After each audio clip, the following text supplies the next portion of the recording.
Hey, J Bells. How are you? You're up early. Good morning, good evening.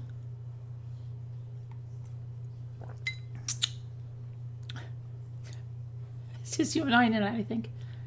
This is crazy. I hope that the notifications must not have went out to anyone. Unless there's like something major going on. Oh, here. Hi, Anna. You're right on time. You're second one in the door. Hey, Larry.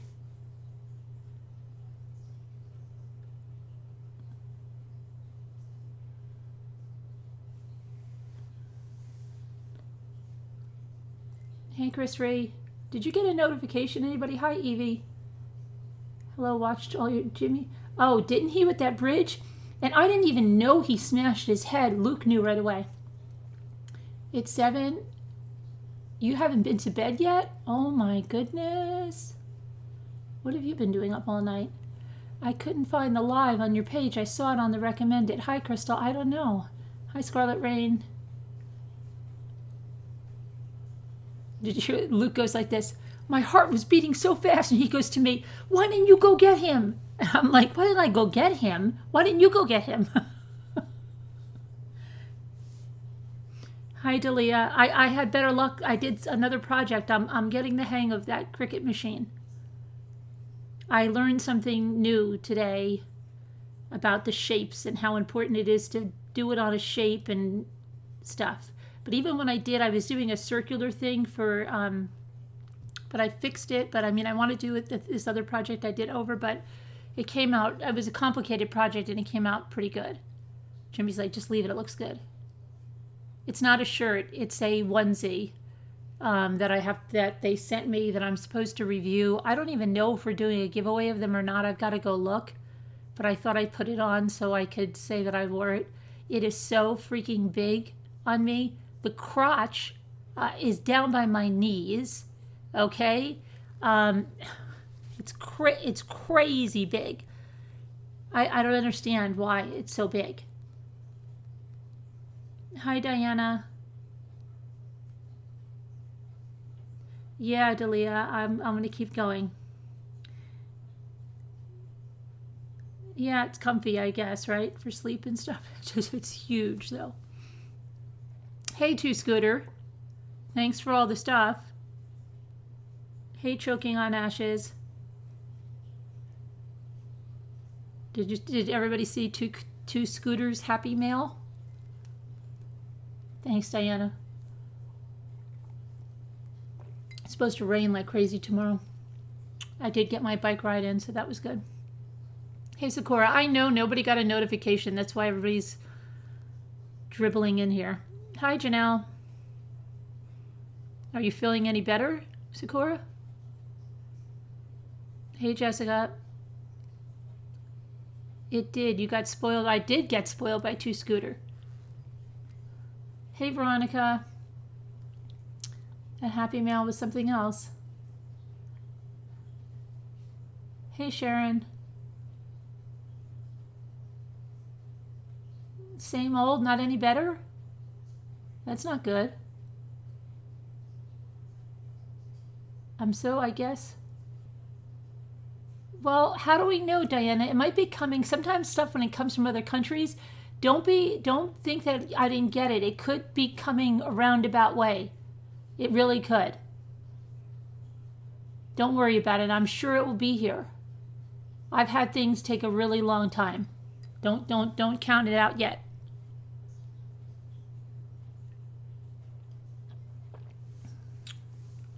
I know, no notification.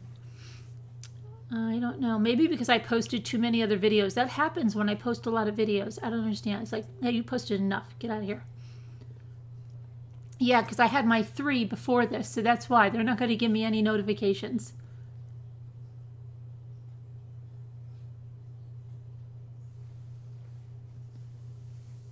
You had a huge storm roll through where? Where did it roll through? Oh, really? Michigan?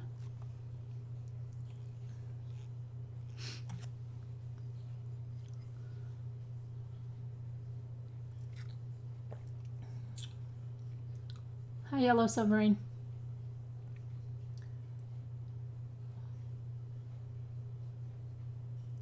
So did anybody watch the mother's victim statement in the Markel case? I'd love to see them have been the judge and the court that handled the victim statements for Shanann, because they would never have let Cindy Watts say all that stuff. Did anybody see that? I thought it was borderline rude.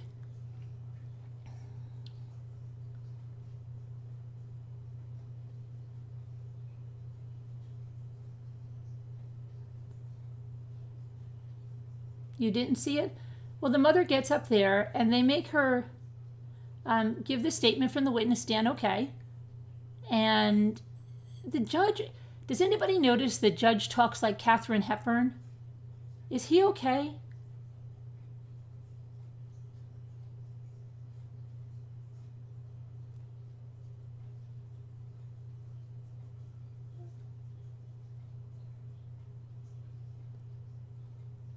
The little button is acting up. Push it a bunch of times. What little button?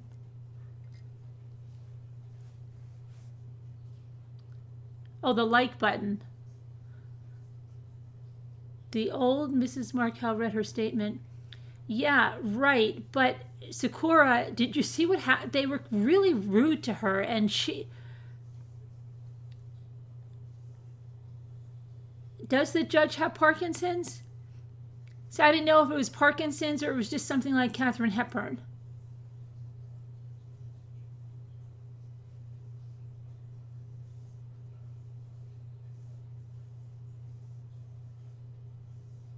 But he's like, she sits down, he's like, pull the mic next to, like, and she's like, where is the mic? And I mean, come on, she's an older woman. And it's just like, she's making her impact statement. You think you could show her like a little compassion? I don't know. It was crazy. If he has Parkinson's, okay. I just thought Katharine Hepburn didn't have Parkinson's, and she spoke the same way.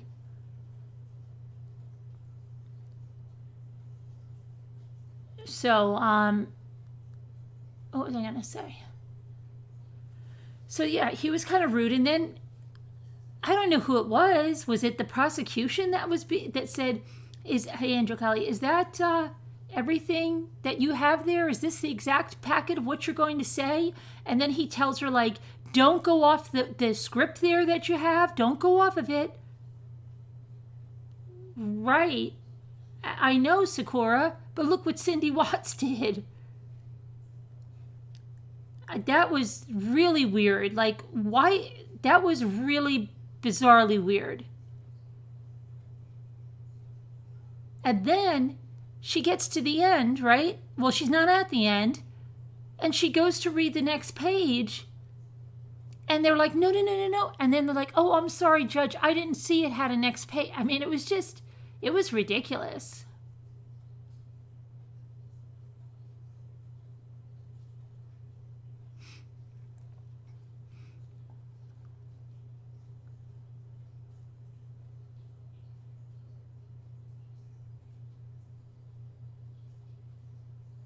Yeah, I just thought it was bad. I'm surprised that maybe she wasn't allowed, but she didn't mention about being kept away from the grandsons. And I would have said that was something, maybe that's what they were afraid of. Maybe she wasn't allowed to mention that. I don't know. You're so embarrassed? You're wearing the same outfit. No, this is a review I've had to do. I don't even know what company this is like, and I didn't do it, so I put it on tonight to do it, to say that I wore it. And it's so big. The crotch is like down to my knees. I don't know who it's not a hoodie. It's a onesie.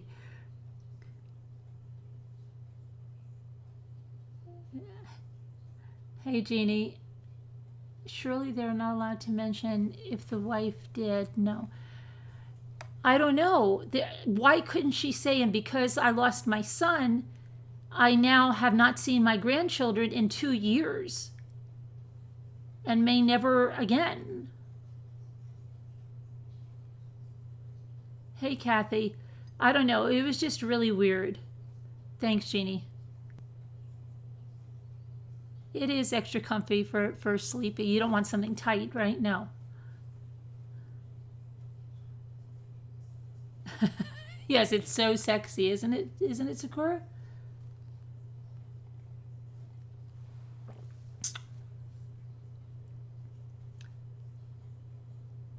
You have a cold, Diana? Sorry to hear that.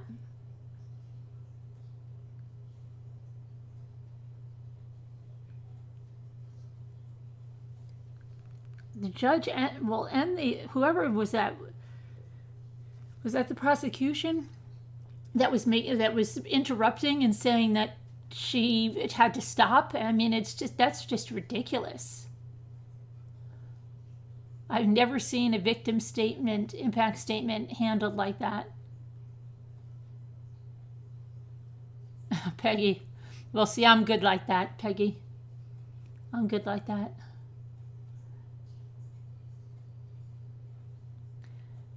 So, and then the other thing, okay, so we're going to, then the other thing in there, Garcia got life, right? The jury deliberated for 40 minutes.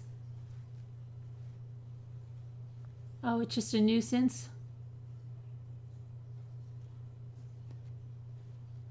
I look like I live in Alaska. Well, it's cold tonight. Ooh. I was riding my bike, and I didn't know if I could go another mile. I did. Because I'm a trooper like that. But it was cold, and I was wearing a hoodie, and I really wanted to stop and get my winter jacket and keep going, and like a face mask.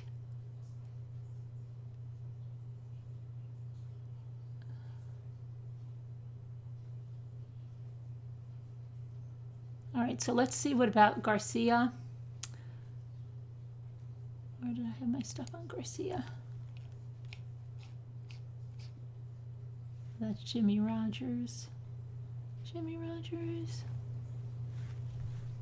We'll go over Jimmy Rodgers in a minute.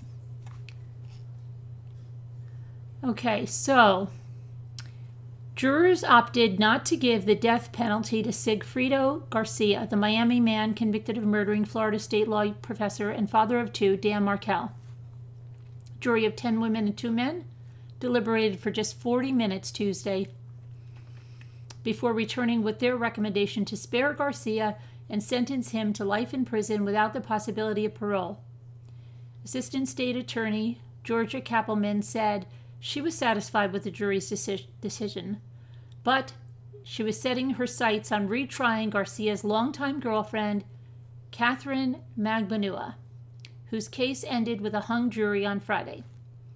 We will be going forward with that case, Kappelman said after Garcia's sentencing. The state will retry Miss Magbanua.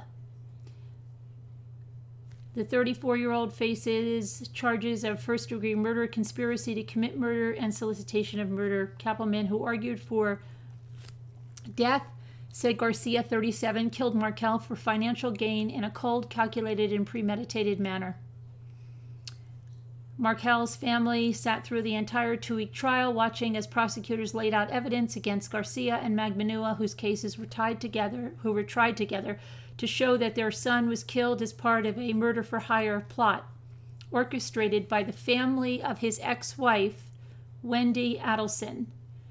His mother, Ruth Markel, briefly addressed reporters after sentencing outside the courtroom. Let's see what she had to say. Let me see if I have my... We respect the process. There's a lot more work to be done, and we're looking forward and hoping it'll be done soon. We want to thank all of the law enforcement, the state attorney's office, and we also appreciate all the support we got from Dan's friends in the Tallahassee community and the respect from the media. Thanks. Thank you. How hard was it for you to be here? But I think we're done, right? Okay. Thank you. Thank you. Thank you. Yeah, she didn't want to talk about it. I have no family history of breast cancer, and I'm busy. Okay, so she said, we respect the process. There's a lot more work to be done, and we're looking forward and hoping it will be done soon. We want to thank all of the law enforcement in the state attorney's office. Garcia hung his head and quietly talked with his attorney about the appeals process and asked him to call his mother. His attorney said Garcia was still numb from being convicted of murder. In a death penalty case, when you get a guilty on first-degree murder, that's it. Your life is over. You're either going to die of natural causes in a maximum security prison, or you're going to die on death row as a result of lethal injection. Garcia declined 2 chances to take the stand during the trial and a third prior to his sentence. He didn't want to hurt Katie, so he chose not to take the stand, he said. He was very concerned about his testimony hurting or implicating Katie.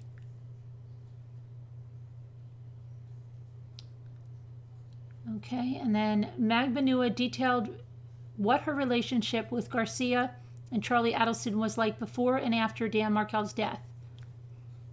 She is accused of facilitating the payment for the murder that Garcia and his childhood friend Luis Rivera drove from Miami to Tallahassee to carry out. Rivera, the state's key witness, confessed to coming to Tallahassee with Garcia to shoot Markel. He pleaded to second-degree murder in exchange for his testimony against Garcia and Magbanua. The former leader of the North Miami tribe of the Latin Kings gang was sentenced to 19 years to run at the same time as a 12-year federal sentence for an unrelated racketeering case. So they're going to go forward with that, and I think she's got the pretrial stuff happening on the 22nd. Right? Hold on, let me get back to the chat, see what we've got going on that.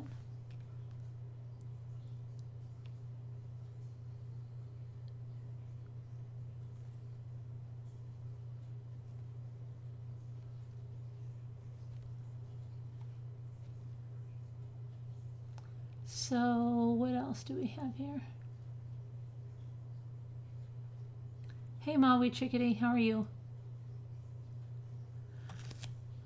Okay, so nothing on that. Anybody? Did you guys watch it? Did you guys see the sentencing?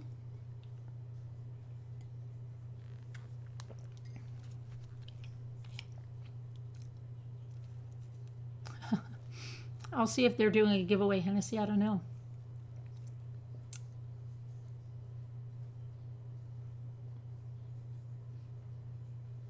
Hi, Elise. Yeah, it was really nice, wasn't it?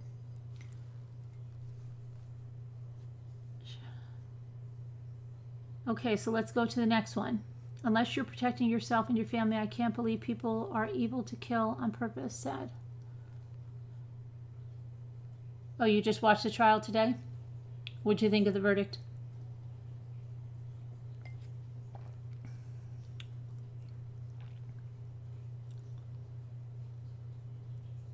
Hi, Mandy Hall.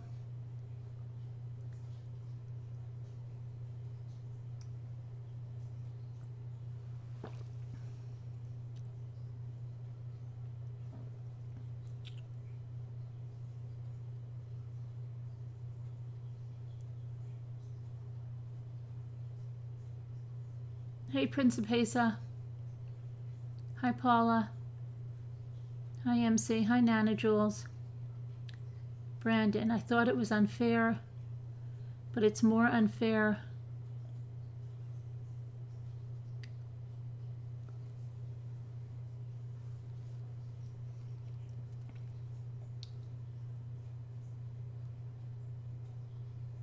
Come again, Brandon? No, it's a the raccoon from the whatchamacallits. Oh my gosh, not the Avengers. What the heck is it?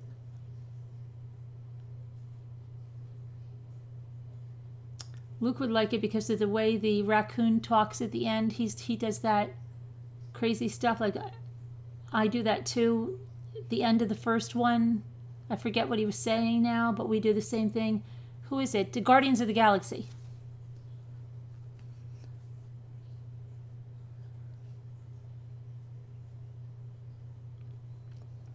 Luke picked up on that right away when he was a little kid. Some kids are just like that. I have 2 kids that are just naturally like that.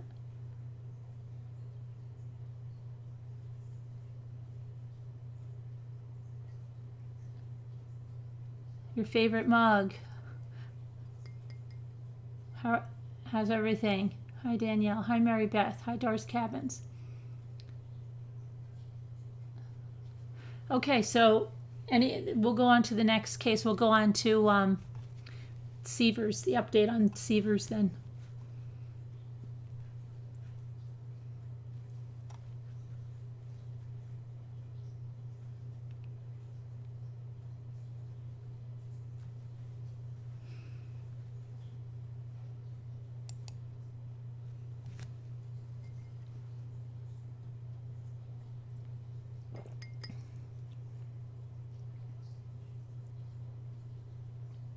Yeah, I don't think there was any notifications because I posted too many videos.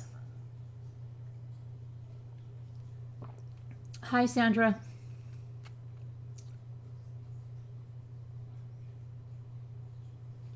It looked gorgeous. Good.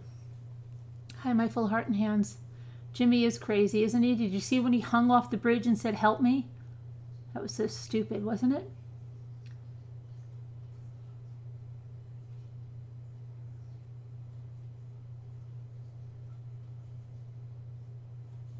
Hey, Sam. You know, somebody asked me today about that case in Florida of that girl you knew. They asked me if I ever heard it, and they said something else about another case. And I knew the name, and I was like, look, I'm like, oh, that's the case.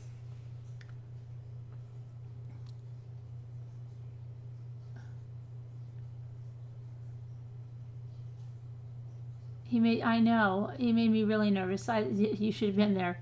And Luke's like, my heart is beating so fast.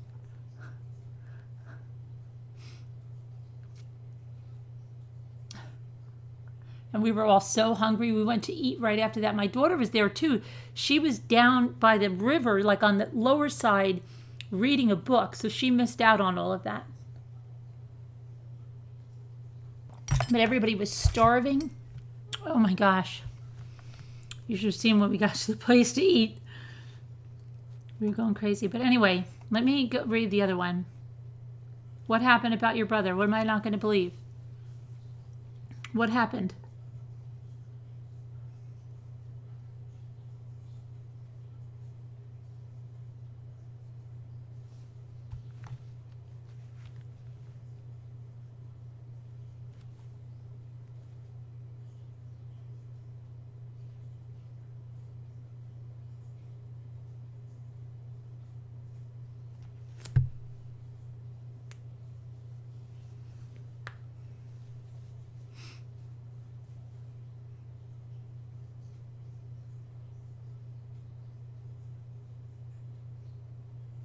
Sorry, what, you going through something with your dad?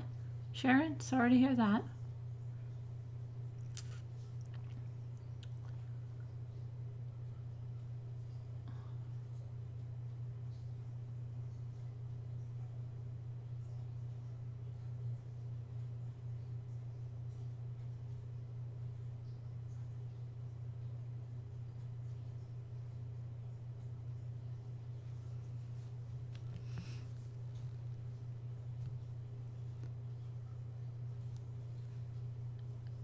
They didn't have time to discuss all the evidence and testimony. Which one are you talking about? He has MRSA, did she say? That's horrible. Didn't your mother have that too?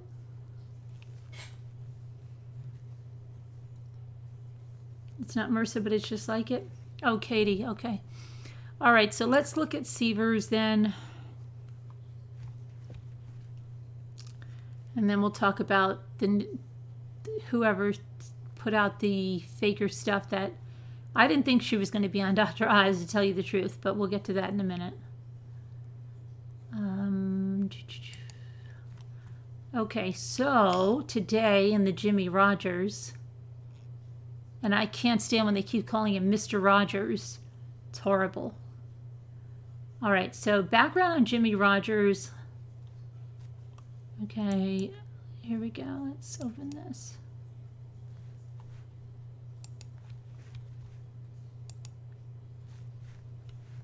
Okay, there you have Mark Sievers on the left, Jimmy Ray Rodgers on the right.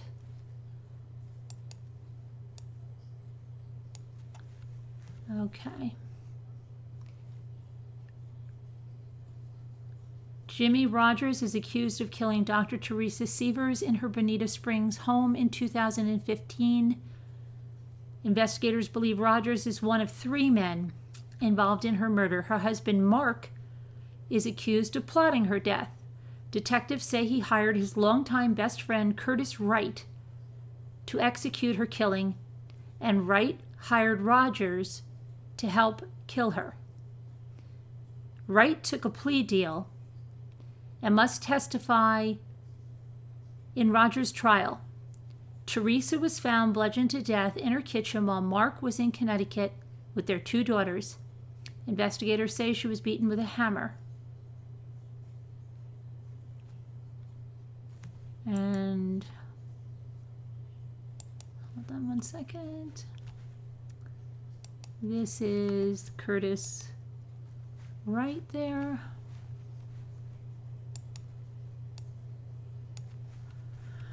Okay, so today,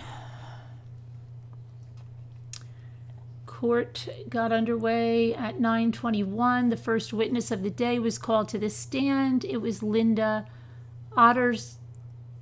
Otterstatter. She works at the FBI as a physical scientist and a forensic examiner. She is an expert in trace evidence. This agent got 40 items related to the murder of Teresa Sievers, including the coveralls found on the side of the road. She revealed a fiber from the coveralls matched some fibers that were found in the Hyundai that was vacuumed for trace evidence. The defense is asking the FBI expert about the coveralls and whether or not they were ever tested for blood or duct tape residue. The FBI expert said they weren't tested in FBI labs for blood or residue. Court took a break at 10:30, and at 10:50, a new FBI expert was on the stand. She works in the DNA casework unit and does mitochondrial DNA testing. The FBI expert is breaking down what DNA is. For any science nerds, it's a pretty cool presentation. The defense asked the FBI expert a couple of questions, and then she was released off the stand. At 11:27, a Lee County Sheriff's Office detective was questioned by the state. The detective told the jurors about his investigation into Curtis Wright and finding him in Missouri. When he showed up to Wright's home to question him about Teresa's death, he was with his wife and a small child. The detective confirmed after looking through Wright's text messages and cell phone records, he was able to narrow down Jimmy Rodgers as another suspect in Teresa's murder. 12:05, the state was asking the detective about the evidence that they had that started building the case against Wright. I can't speak tonight. The detective is explaining rental car miles, a stakeout in Wright's neighborhood, and cell phone tower dumps. 12:10, the court took a lunch, and the same detective will be back on the stand after their recess. So the defense attorney asked for a mistrial, claiming Rodgers' First Amendment was violated regarding that. The sworn statement, the judge denied the motion for a mistrial.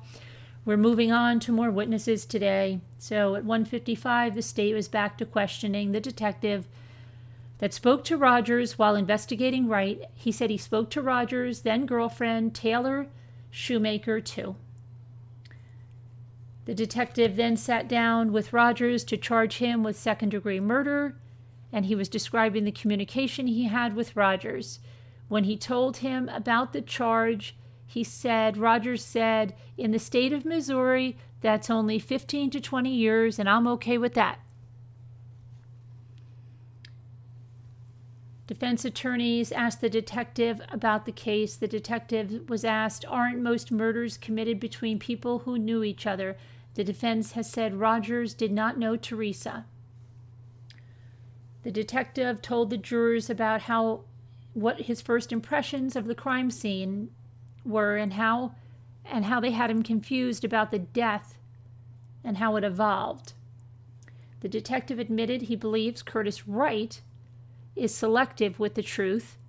The defense called Wright a violent sociopath. The defense has confirmed he has not found any evidence to prove Rodgers knew Teresa. The detective was done being questioned by the state and the defense and could step down.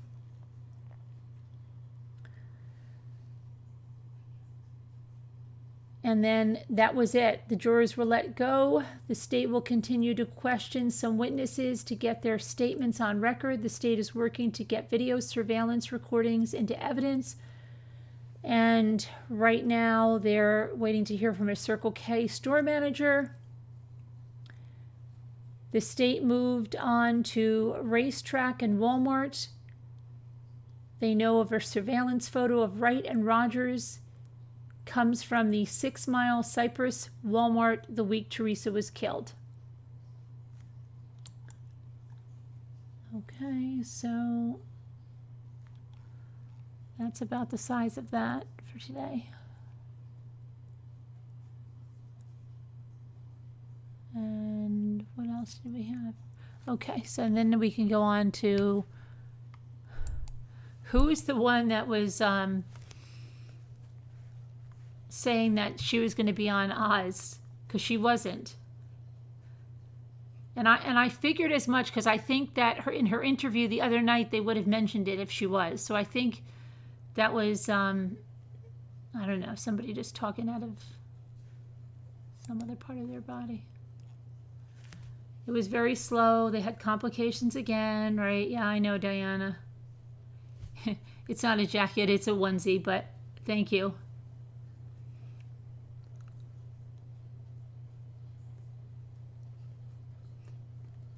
What's glitching? Oh, the like is glitching.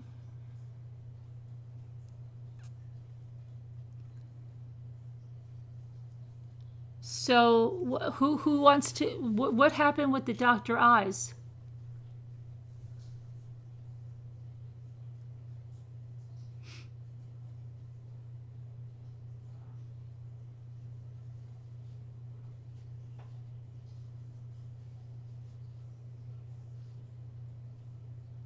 Who was the one that even began that craziness? Did that just come from a creator somewhere?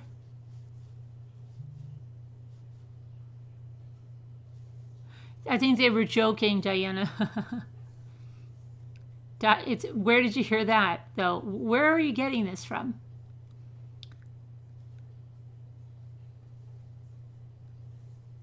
I know, Aurora. Yeah.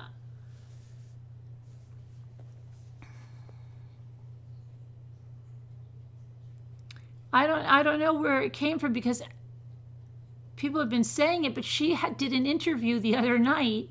Well, it wasn't an interview. I shouldn't say that. She was on a show the other night. Not a show. You know what I mean.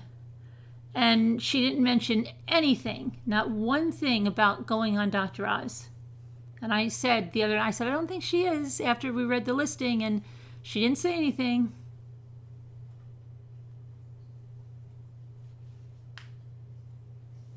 Oh, it's because, no, it's not because of Peace from Oz, it's his name.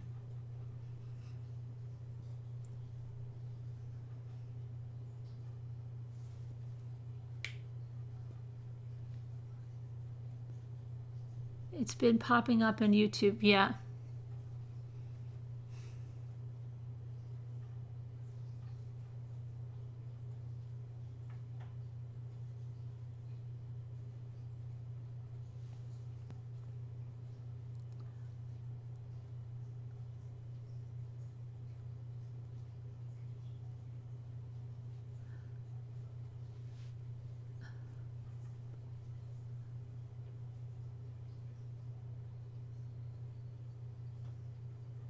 The chat told me, Mommy, I cracked up laughing.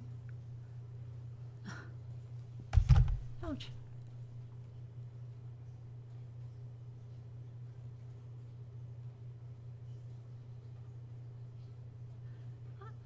They said she's going to be on Oz in November, taking part in a bigger event. Okay, a bigger event? Okay.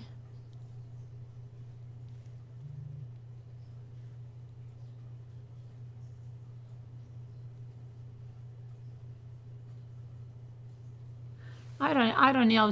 He's not like, he's like on Channel 5. I don't even know anybody that really watches the guy anymore. Hey, Helen.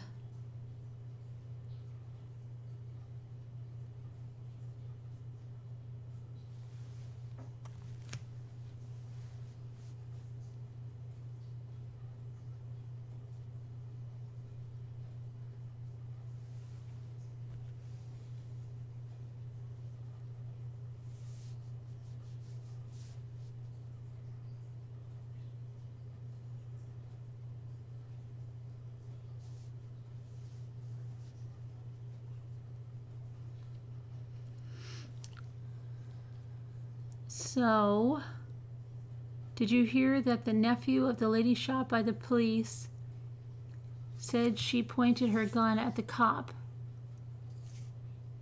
No, the one that was the one that was with the nephew, the 8-year-old playing the game or something.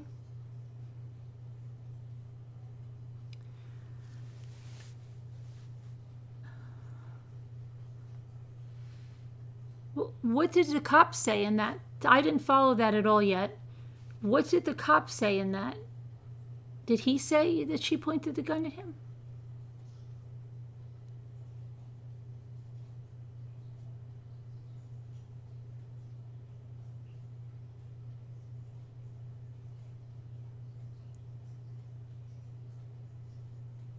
Michelle K, is this your first time here? Because you don't sound like a regular saying something like that. You sound like a troll. So don't let the door hit you.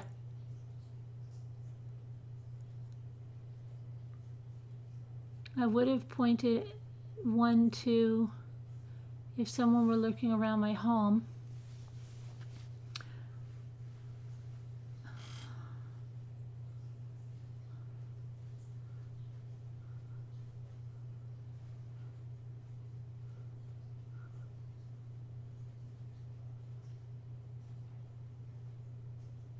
Rena Arthur, do you need to leave too?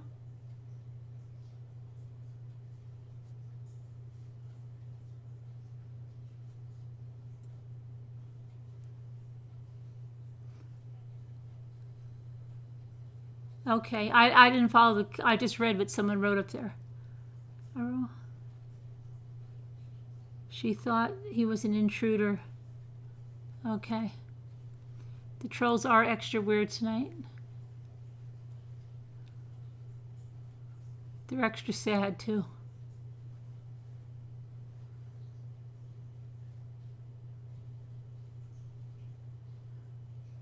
I didn't say, I mean, somebody just said, did I hear that? The nephew said that. I just read a comment.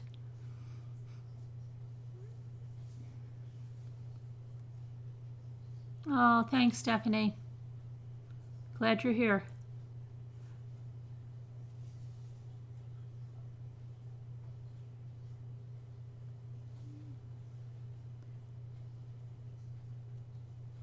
Michelle K isn't a troll, Mandy? Well, why is she talking like that? And I don't remember her name.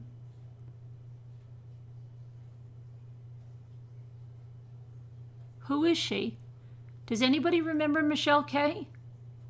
Why would she say something like that? She doesn't sound too nice. She's been around a long time. Well, then why is she acting like that? Why is she saying that? Was somebody saying something to her? But why is she saying that? Did you read what she said?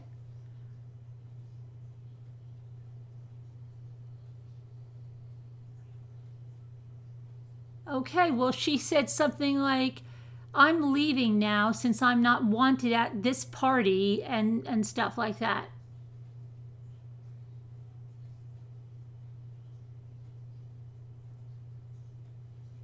Because no one said hello?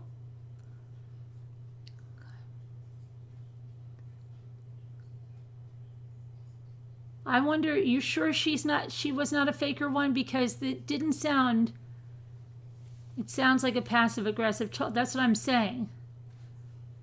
It sounds really odd. He signed himself out of the hospital, Nana? He had a bad fall. He has Parkinson and he's gone home alone. I'm at my wit's end. Oh, I'm sorry you're dealing with that.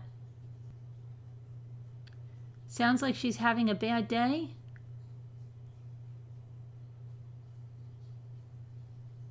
Okay, she has lots of subs. Well, I don't know why someone has to come in like and yelling like that about stuff. I'll unblock her, but I mean,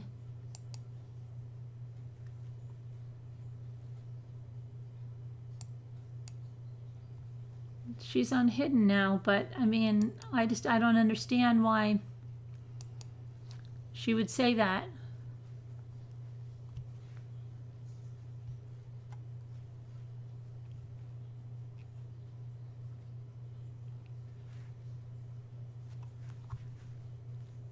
No one in here is even having a party. You're unblocked, Michelle K. I mean, I don't understand why you said what you did, but if you're having a bad day, tell us about it, but don't take it out on us. Nobody's, purposely not saying hello. It just gets very confusing in here, and I'm not looking at the chat all the time.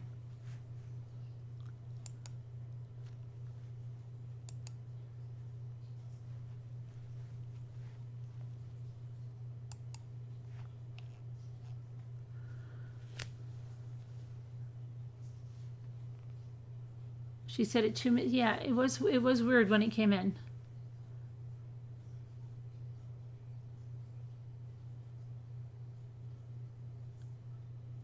There's a lot of conversations going on. Yeah, it was weird because I came back and that's the first thing I saw.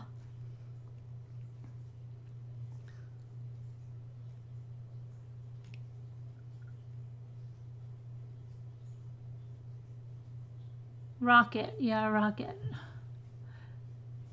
You thought him, yeah, that's why I'm thinking it was like a troll or something. He did not identify that he was. Did anyone hear about the man on a farm in the Netherlands? He had 7 children with him for almost 10 years. They believed that the world had ended and lived in the basement. He had 7 children with him. For almost 10 years, they believed the world had ended and lived in the basement. No, did not hear that. It's crazy.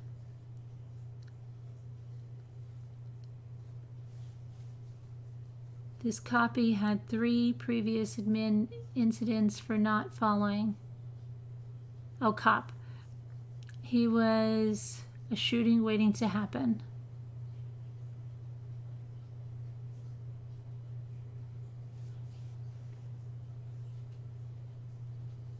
You never heard that one, no.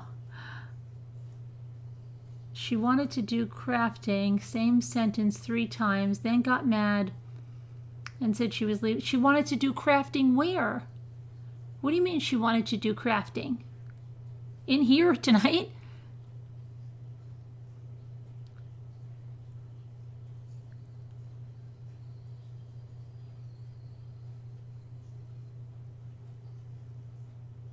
I'm still watching that series on Netflix that, what is it, Unbelievable?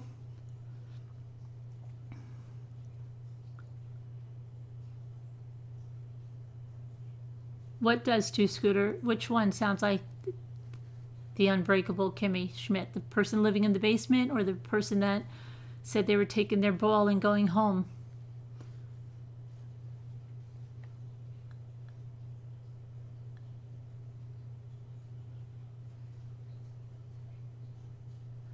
Yeah, it's pretty good, Priscilla. Yeah, I'm going to continue to watch it. I watch it when I'm riding my bike, believe it or not. Oh, The Basement? It's a comedy? Really? They lived in the basement? Hi, Evelyn. Sometimes bad days make people act poorly.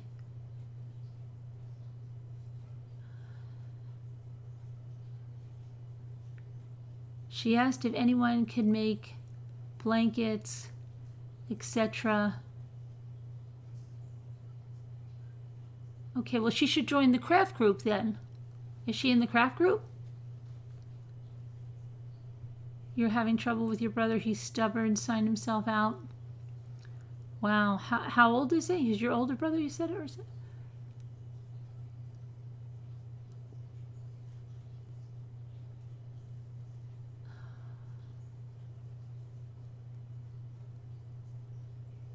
Stay away from the keyboard when you're upset.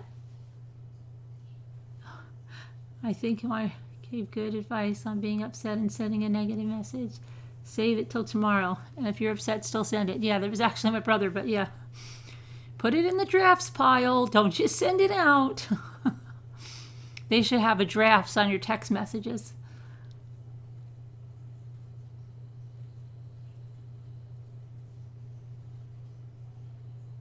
Today I read the news that said a guy walked into the police department and said he had a dead person he killed in the car outside. And that a few more for... Wait, really? That every time I hear that thing, it reminds me of Sunny Bunny. Where is Sunny Bunny? Hi, Sunny Bunny.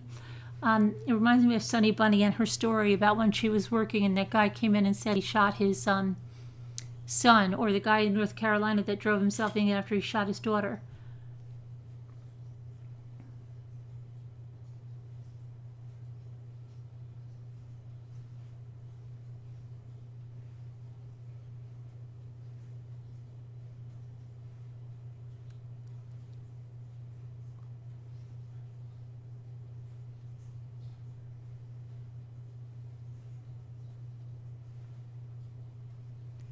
She said she had tried 3 times. I believe that's why she was upset.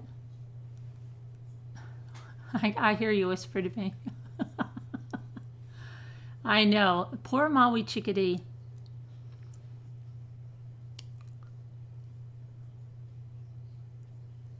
That's what yeah, a faker. A faker.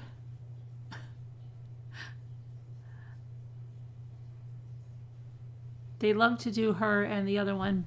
I won't say the name. Any Frazee updates? No, not yet. But I think when's he going in? It's pretty soon here. The 18th is. Let's see what's happening at Frazee. Let's check it out. The trolls get mad when I leave the chat because they know I don't see their comments. I can't see your comments, trolls. Okay.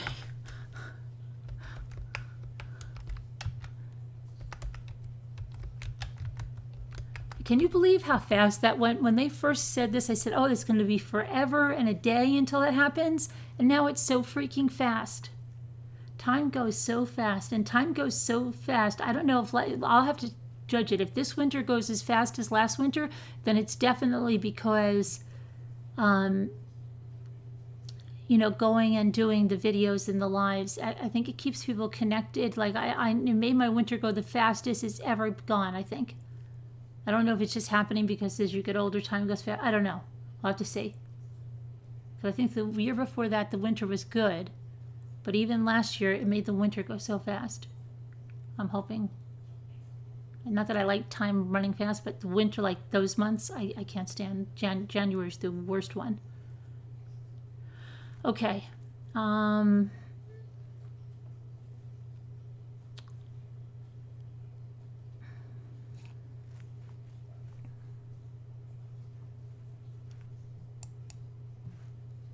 Let's try to find something that happened recently. Okay, so it says, oh wow, look at this. There is some new news. It says, some search warrants to be released in Patrick Frazee case. Frazee is charged with first-degree murder in connection with the death of his fiancée, Kelsey Barrett. Some search warrants related to the Patrick Frazee case will be released later this week. That's good, because when we get search warrants, we get information. Their release is the result of a motions hearing Monday morning for Frazee, who is still charged. Okay, so he had a motions hearing Monday. I thought it was the 18th. In connection with the death of his fiancée, Kelsey Barrett, let's see what it says. The documents have been sealed, but Monday morning a judge agreed to unseal some of them because they're public record. The judge also noted that most of the information contained in those documents came out during a preliminary hearing last month. Barrett was last seen on November 22nd, 2018, and reported missing 10 days later by her mother. Investigators believe Frazee killed her inside her residence while their daughter was in the back room in a playpen, according to an arrest affidavit.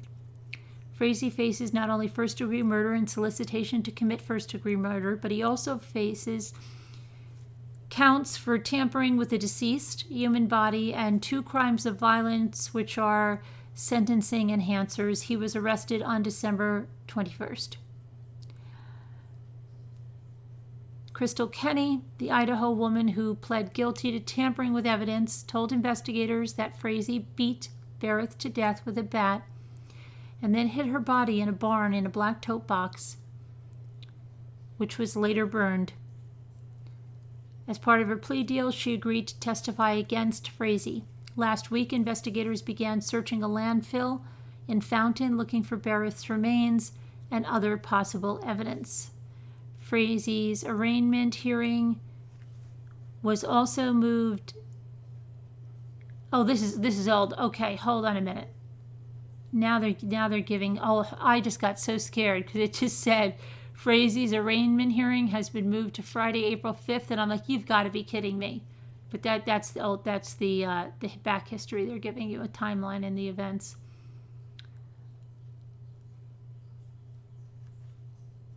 And if we go back, September 17th, Frazee defense misses the deadline to name alternate suspect in Barrett's death.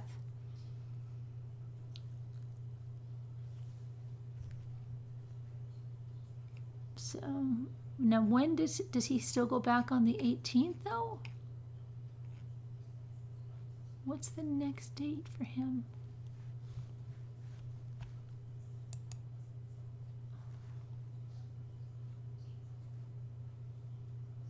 Five days ago. Oh, day 1. Frazee's. Hold on.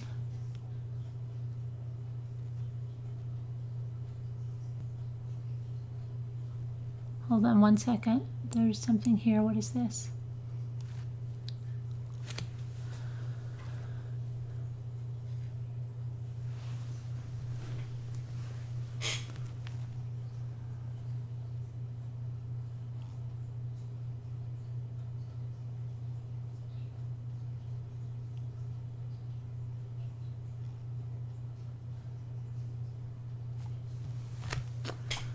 No, that, why did we make Google mad?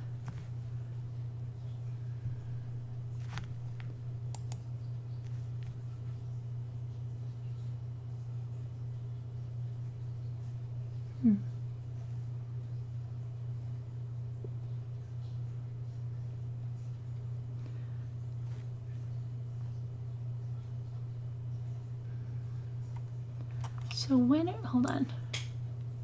Let me just say so.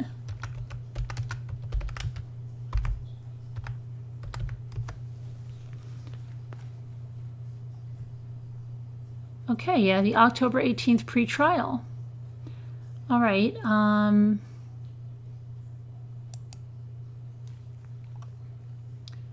Southern Colorado judge is denying a request for expanded media coverage of the trial. The order issued last Tuesday by Judge Scott Sells says that Teller County Courthouse is not suited for modern technology. Really? And expanded coverage could result in pictures of jury members being made public. So that's why. Unbelievable. The ban on expanded Expanded media coverage includes both an October 18th pretrial conference and the October 28th trial. Frazee is accused in the disappearance and death of Kelsey Barrett. So they're afraid of the jury. Oh my gosh.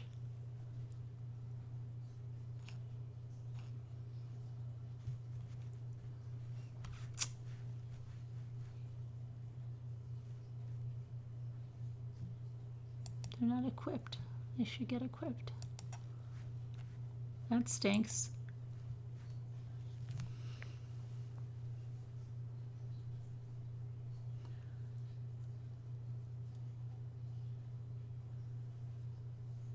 What's stuck at 8, Janelle? What's going on?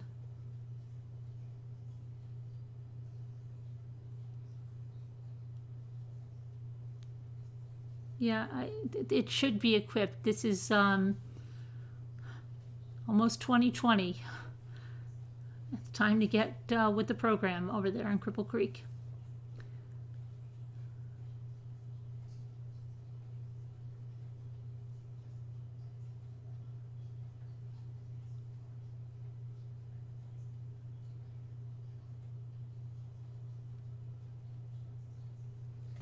Ouch. You can only thumbs up once per video. Yeah. Yep.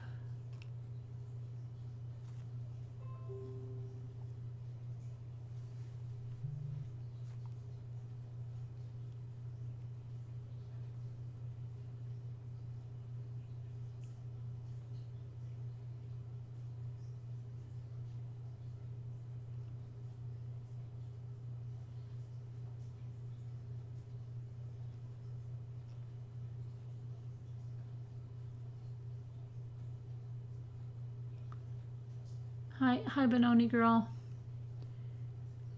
Just trying to catch up here with this chat.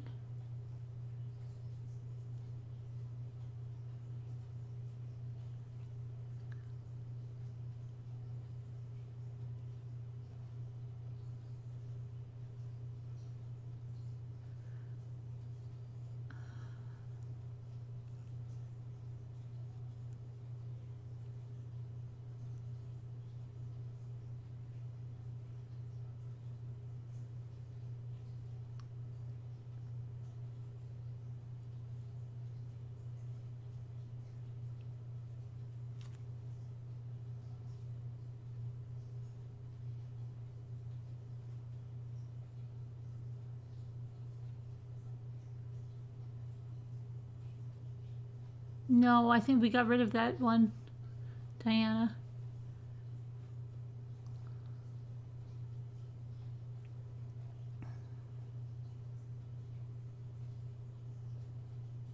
Colorado Springs, winter dust. It's terrible that they don't have media coverage of it, like such a high profile case. That's just ridiculous. 2020, I know, right? Have you already talked about Loyd? I was late. No, I didn't talk about Loyd. Okay, we'll talk about Loyd. I'll get the update on the trial on there. We talked about Jimmy Rodgers updates. We talked about Markel, the verdict for Garcia, the victims' impact statements. And that's done. Then Magbanua going forward.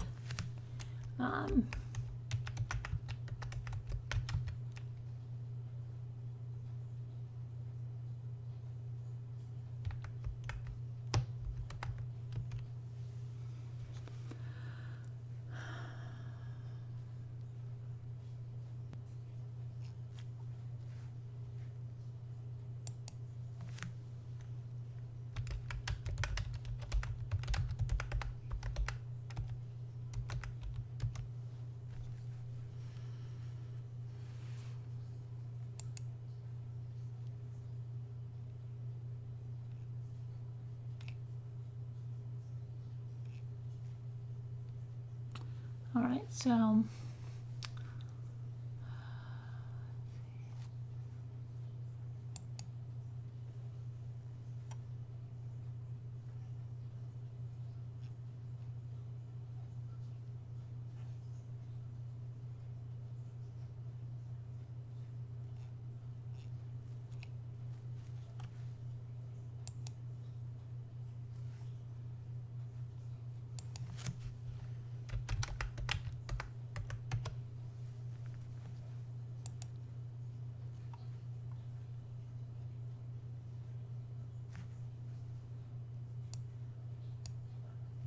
Oh, come on. Why is it giving me this?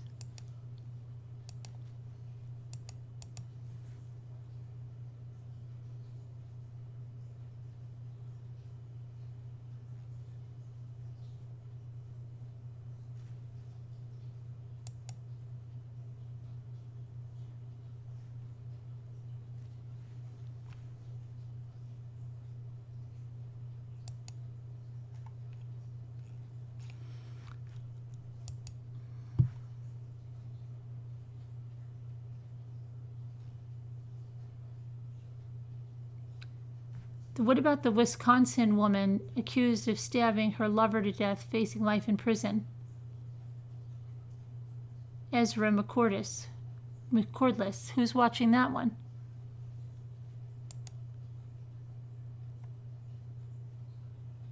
Is anyone watching that? A Wisconsin woman accused of stabbing one of her 3 lovers to death is facing life in prison. She's only 22 years old. She allegedly murdered 24-year-old Alex Woodworth on March 22nd, 2018, in the town of Springbrook.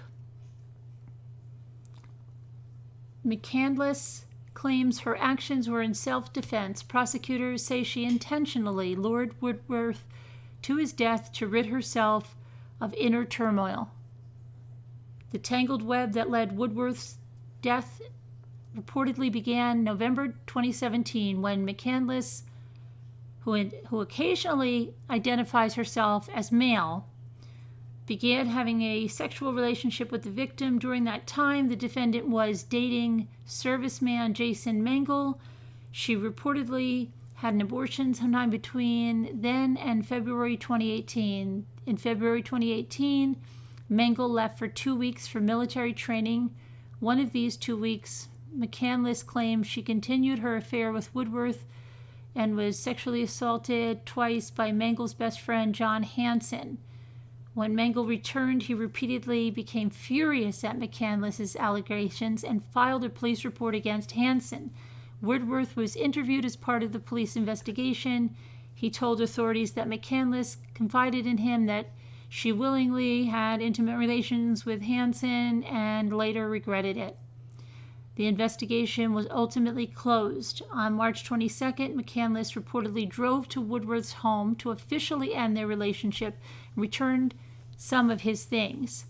The two went for a drive, which McCandless claims is when Woodworth became angry after she told him she wanted to be with Mengel.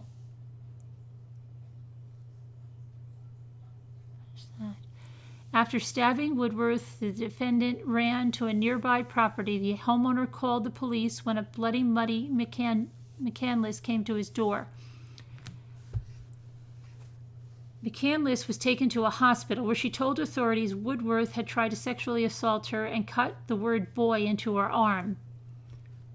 And, hold on. This sounds like a nutty thing.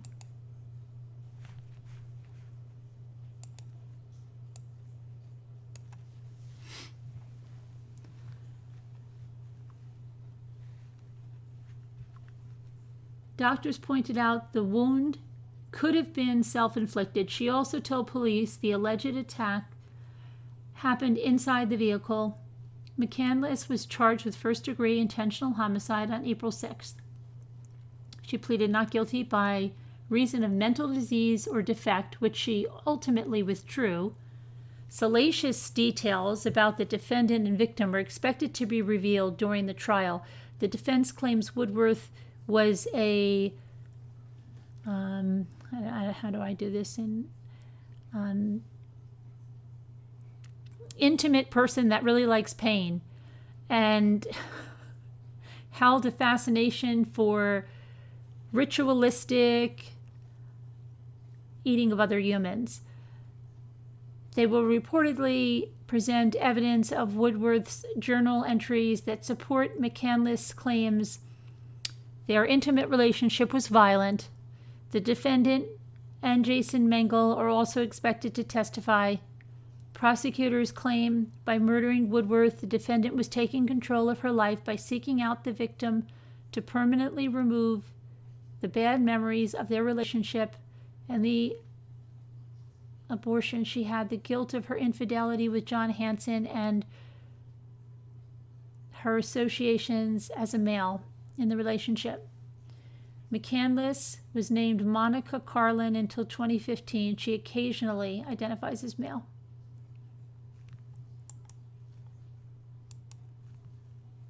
Who's following this case?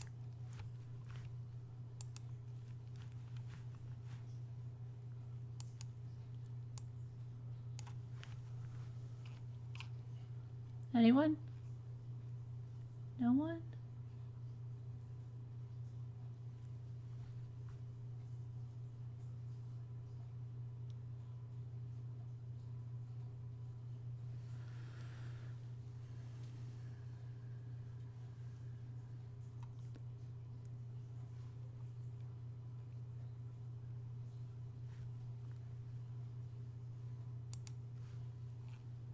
Is anybody following this one? McCandless. It started today. Is anyone following this one yet? Anybody heard of it? Anybody going to follow it? Anyone? Hello, Mommy. I'm wanting to make you and your family a handmade blanket with colors. Would you like, hon? How could I send it?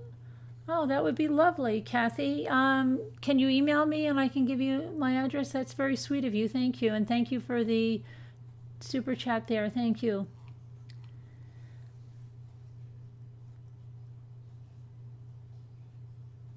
Okay, so you follow it closely? Chris Cannon? Okay, just heard of it now? All right.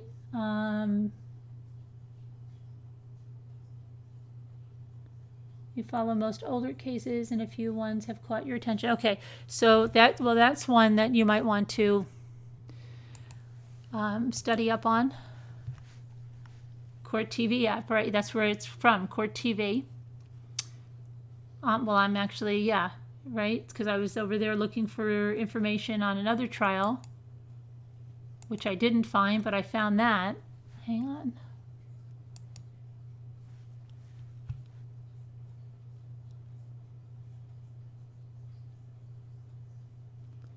Let me go back to, not this one. Where's my thing?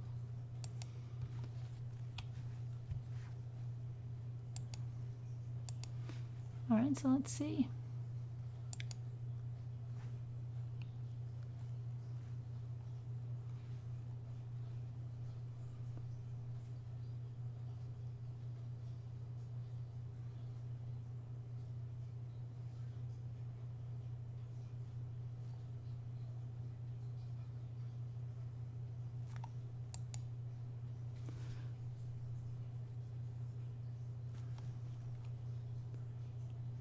Which, Stephanie, you asked me for the one, are you talking about the one with the pregnant girlfriend?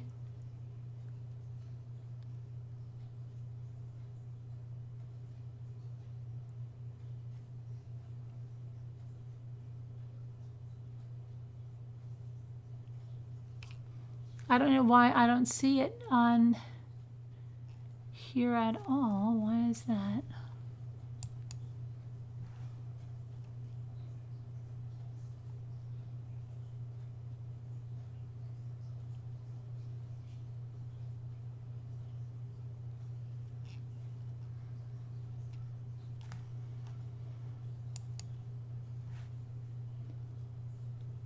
Let me see.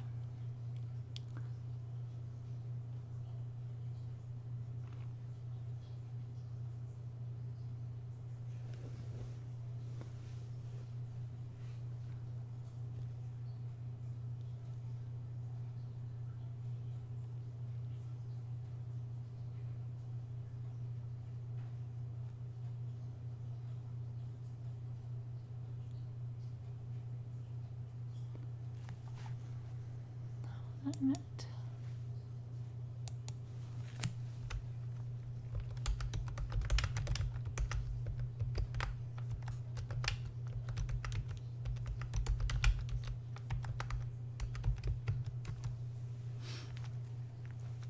Markeith Loyd, right? That's what you want? Let's see what happened today.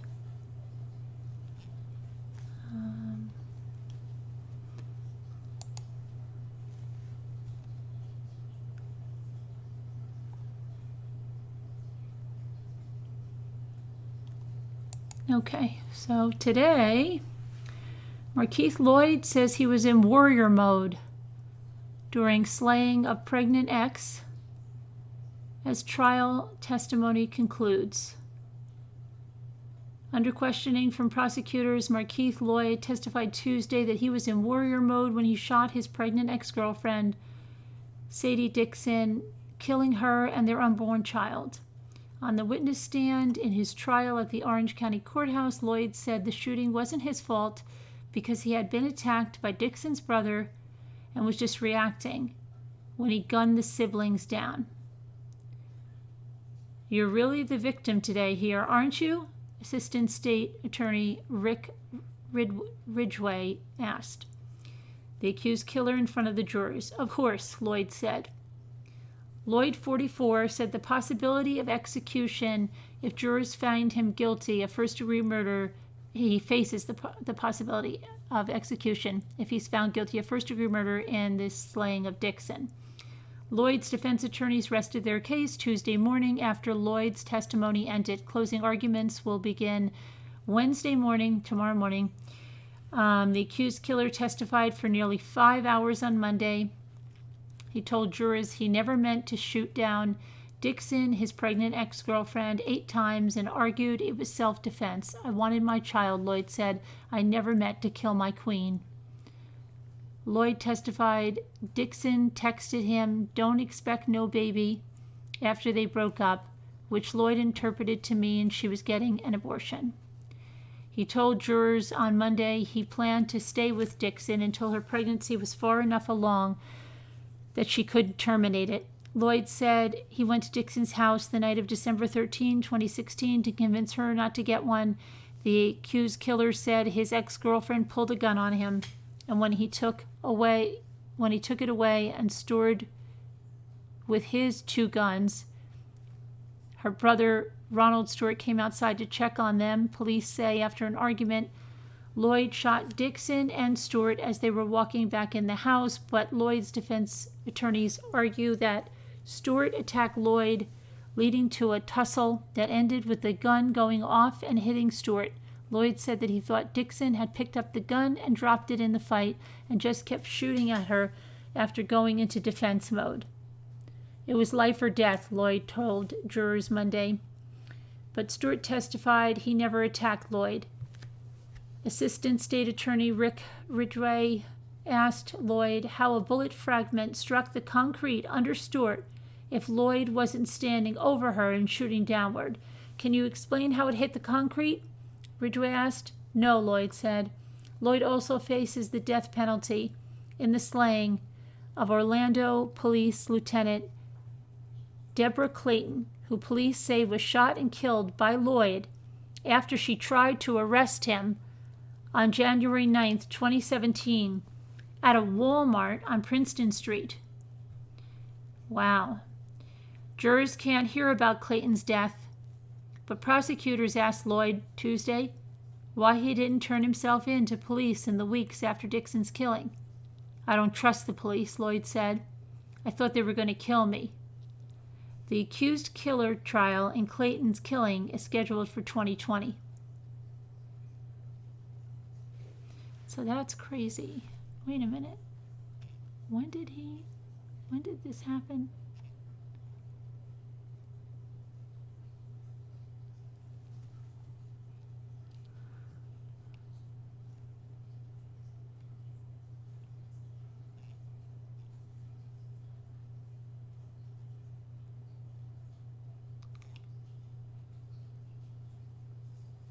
When did this happen?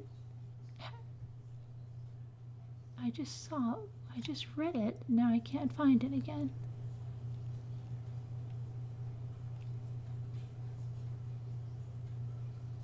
"2016.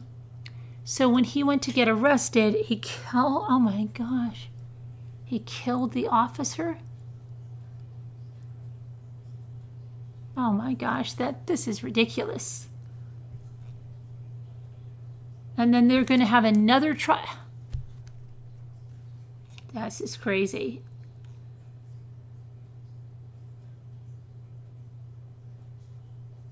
Now, what is this? Is this new? Hold on a second. What is this one? Oh no, that's old. Well, it's from May.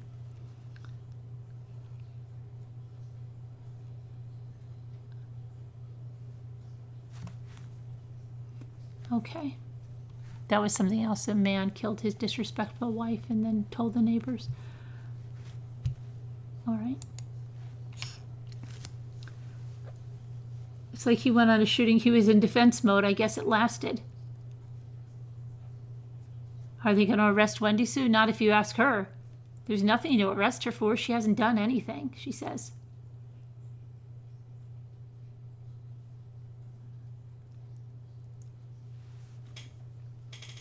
Chris, it was actually not, I think it was more Charlie and Mama Bear that orchestrated that.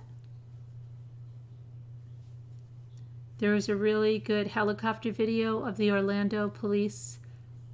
Really? I'll have to check it out. She's full of it, yeah. He wanted to combine the cases, but the judge denied it. How stupid. Why not? Oh my gosh. Defense mode against women. Hopes the jury sees through his lies. Hi, April.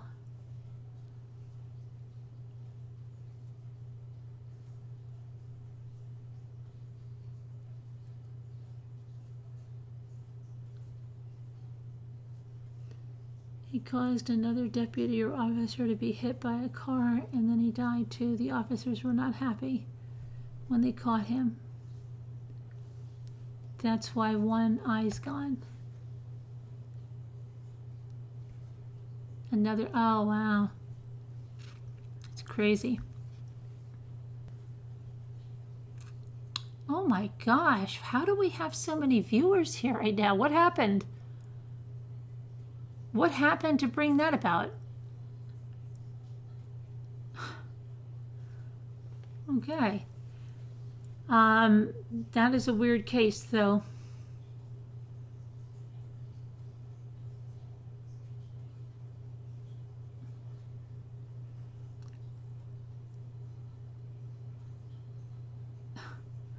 When I left, it wasn't there.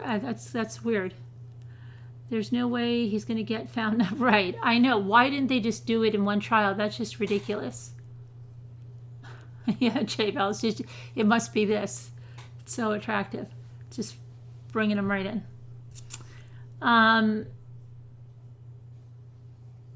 Hey, winter snow.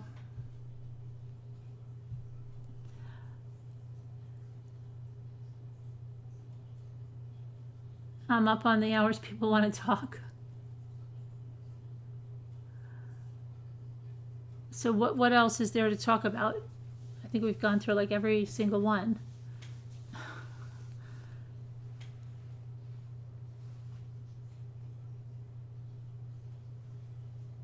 I know, April, that's just crazy. They should have just did it like a double, or had him like moving through, like have like see if they could have the other jury. I don't know. They should. That's ridiculous. The girl was not a sweet girl. And he found out the baby wasn't his, but wanted to be the daddy anyway.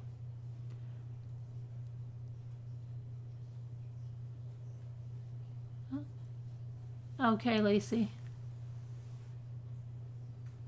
The FBI tried to trick Mom on the street, and it seemed to spark a conversation between Mom and Dr. Adelson, the brother, right. And then he said, I have to go, and then he called right away. He called Magbanua. The Best Buy case, not the last time I checked, Jeannie. I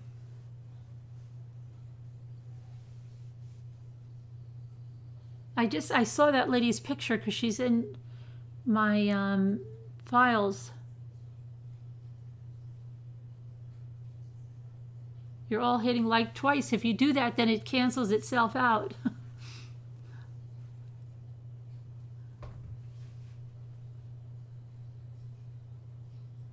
Why is it glitching and letting you hit twice? I don't get it.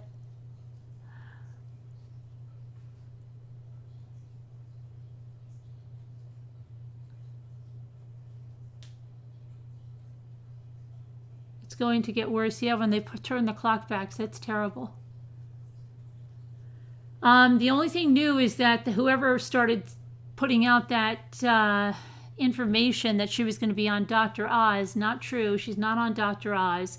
You want to take a look at if there's any new, you want to read some reviews on Amazon or something? See if there's any new reviews? Do you want me to read the new reviews for the book?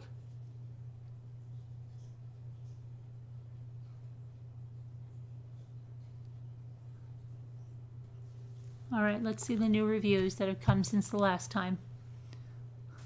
They should be good. Selling like hotcakes.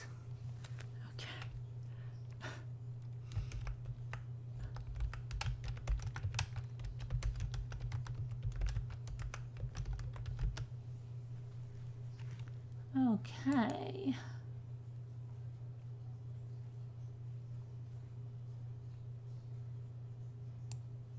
It has 3 stars now, 90 reviews. Remember when it only had 2? Let's see what's new here.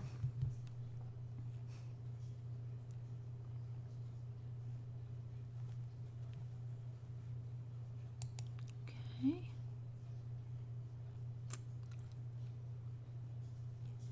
I'm trying to find the new ones, I think, because we've all been through these. Next page.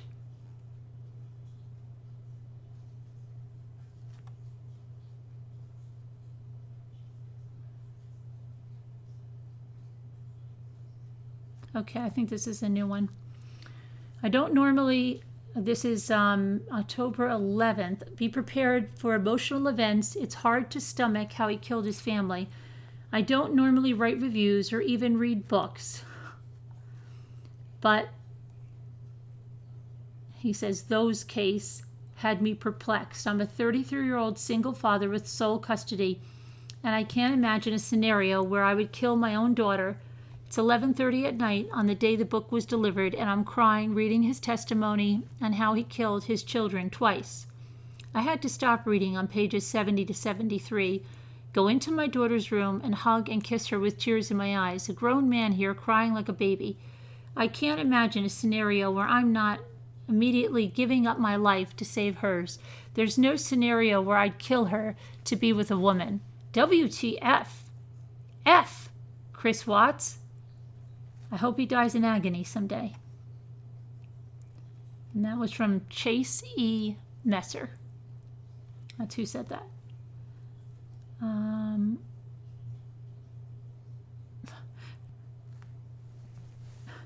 Here's one from Michelle Wallace that says, 5 stars, she cannot put it down, can't put it down. The book is mind-blowing. It puts together so many pieces and questions I had about the murder. The book came fast. Okay, let's see here.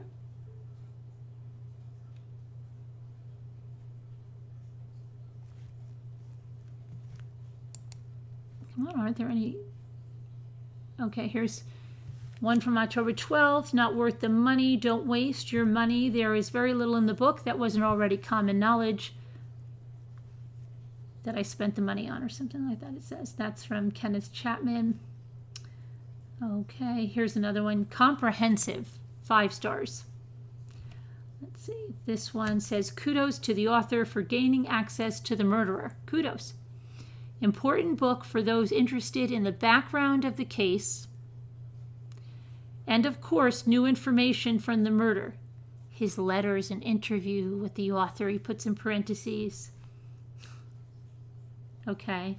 Nathalie gives it a 2. She says, awful grammar errors and misspellings, in parentheses, worst editing job in the book. I was really excited to read this book because I thought I would get more new information regarding this case that has intrigued me so much. However, just reading the first page turned me off with the horrendous editing. The editing is just awful. How was this book released with all these grammatical errors and misspellings galore? I thought at one point I was reading it wrong and had to read the same sentence over and over again to make sense out of them.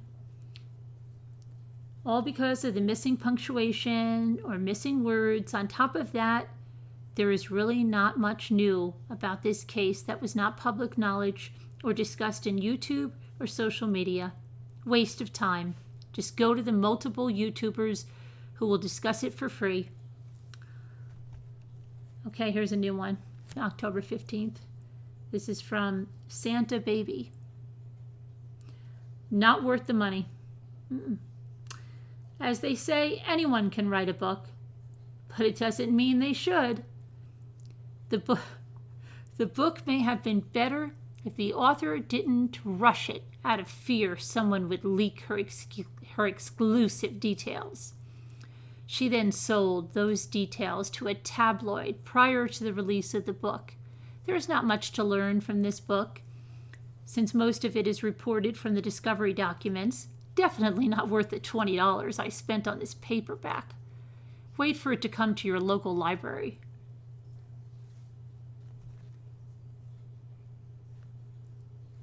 Okay, and then Sandy Howard on the 13th gave it 5 stars, said interesting read, and then said great read, exclamation point, still reading it, and it's so interesting, exclamation point. That's the end of her review. Then on the same day came Angela Bridges, 5 stars, great purchase. That's a good book review, great purchase. Great book. The author did a good job with the facts. Those don't sound like they're from her family and friends, or do they? Nothing else. They don't even sound like they've even seen a book.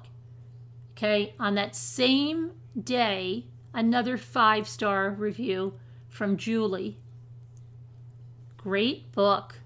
2 exclamation points. This is a very well written book. It is also it was also very insightful, exclamation point. I recommend it to anyone interested in this case.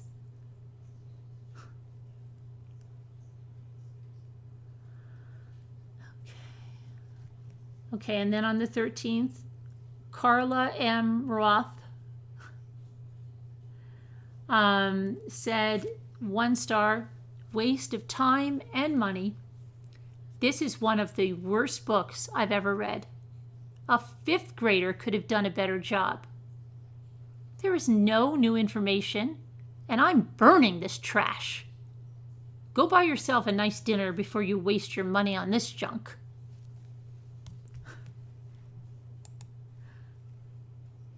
Okay, on the 13th, let's see. We have one from Jeanette.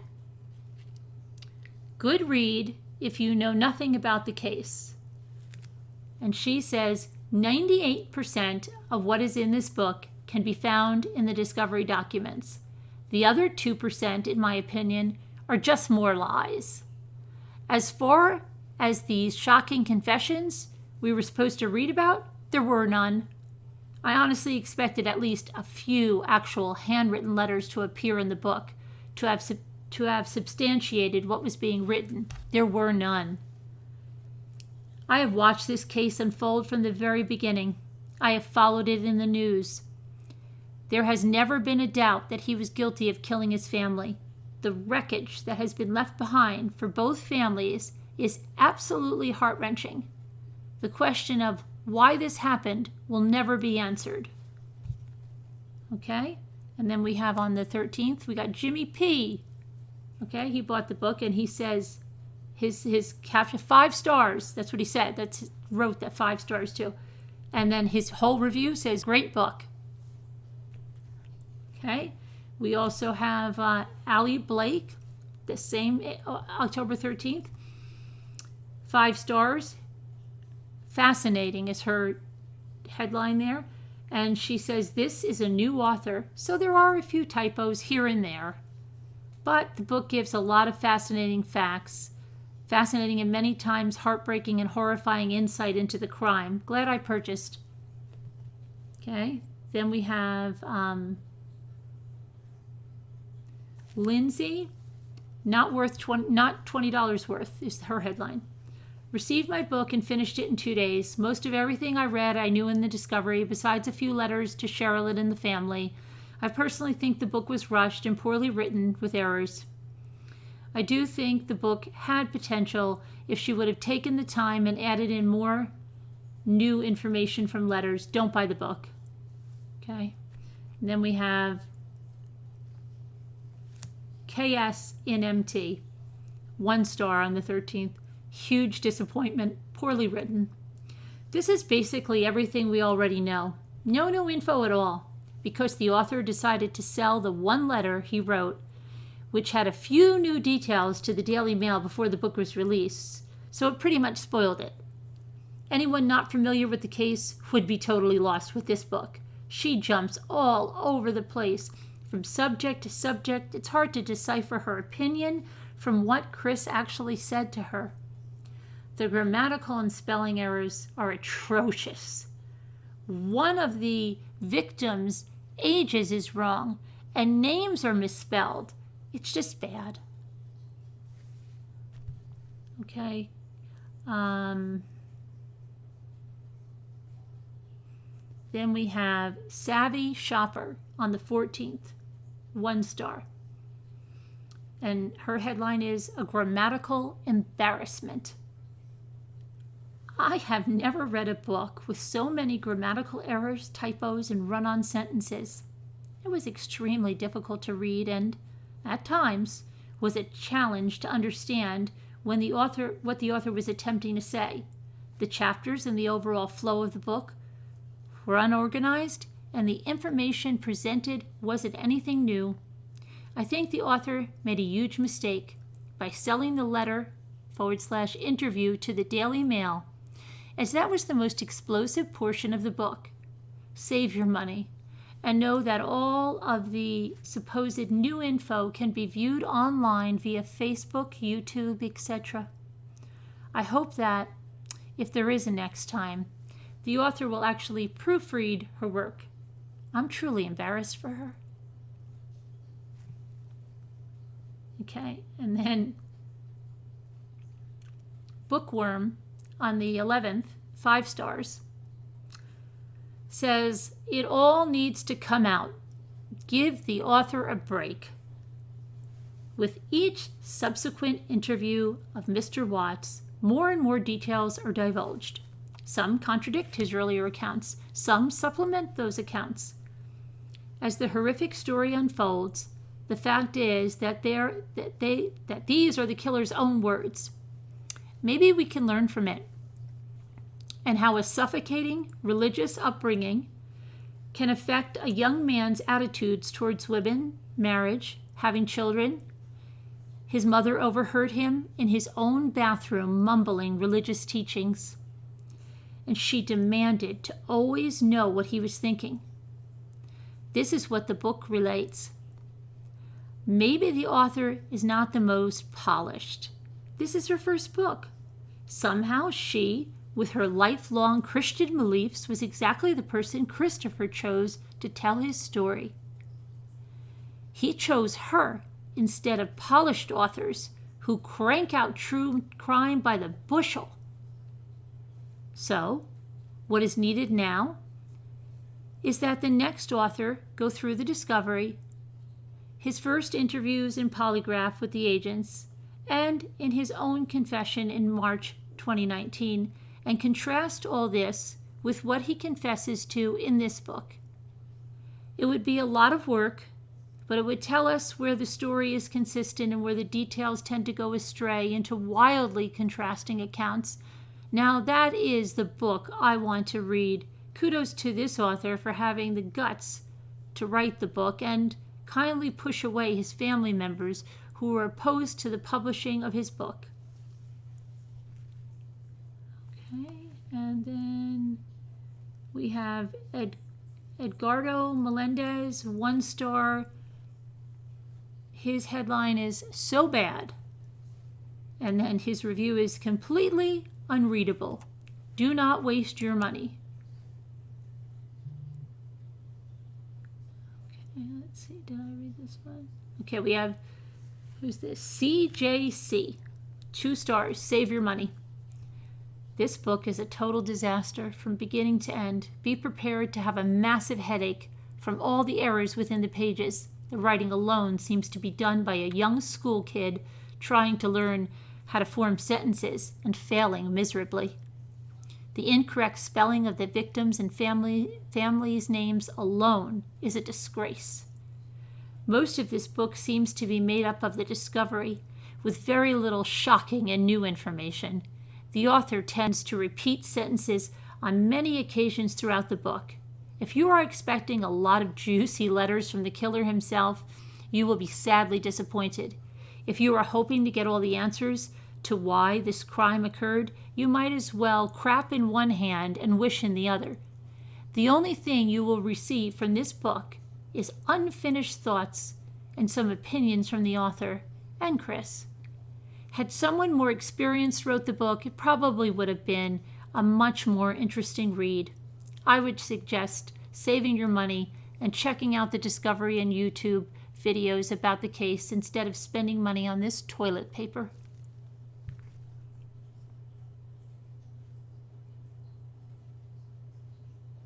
Okay.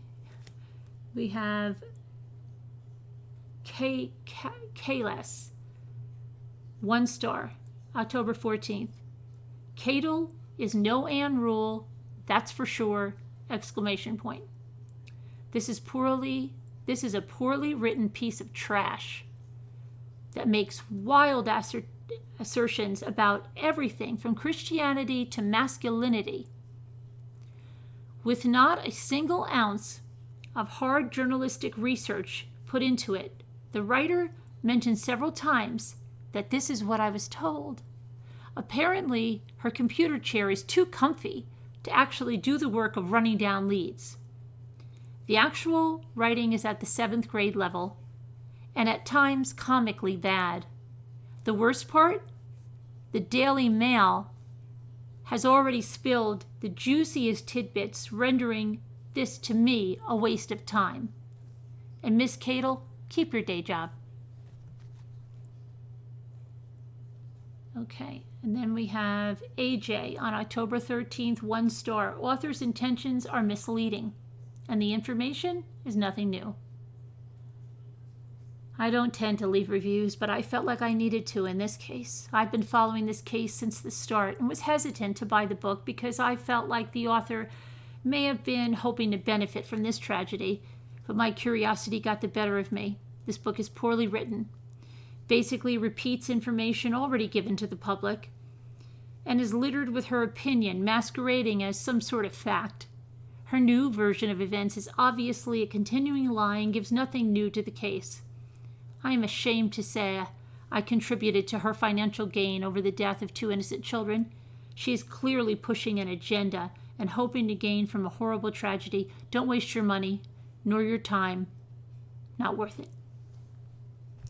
And then JM, 1 star on the 13th, says not worth it. Waste of money. Many, many grammatical and spelling errors. Not much more info than we already know from the Discovery and Facebook. Borrow a copy from a friend. Poor! Exclamation point. Okay, and we have another 1 star from Amazon customer. Waste of money. And it says horrible. Literally, is nothing in this book that hasn't already been reported 1,000 times on TV and the internet. Her friend, Karen Yax, who goes by Critical K, sent a PDF version of this book to many people.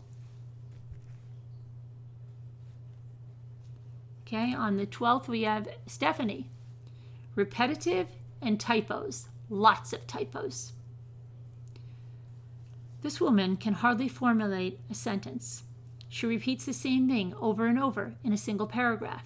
Many typos and very poor, unreadable sentence structure. No new information, but could have been interesting if written well.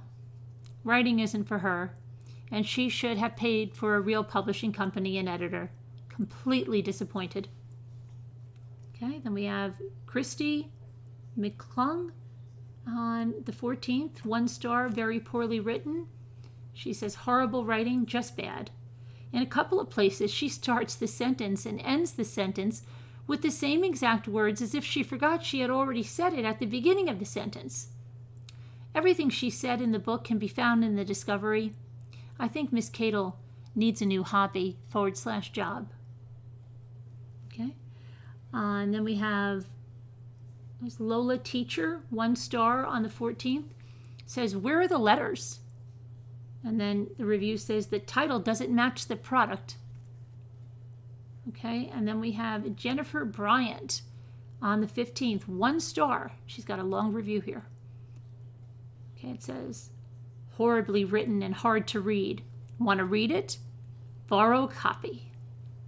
This case has intrigued me from day one. I've watched every interview. I've joined every group on social media. I've watched every YouTube video that Shanann made.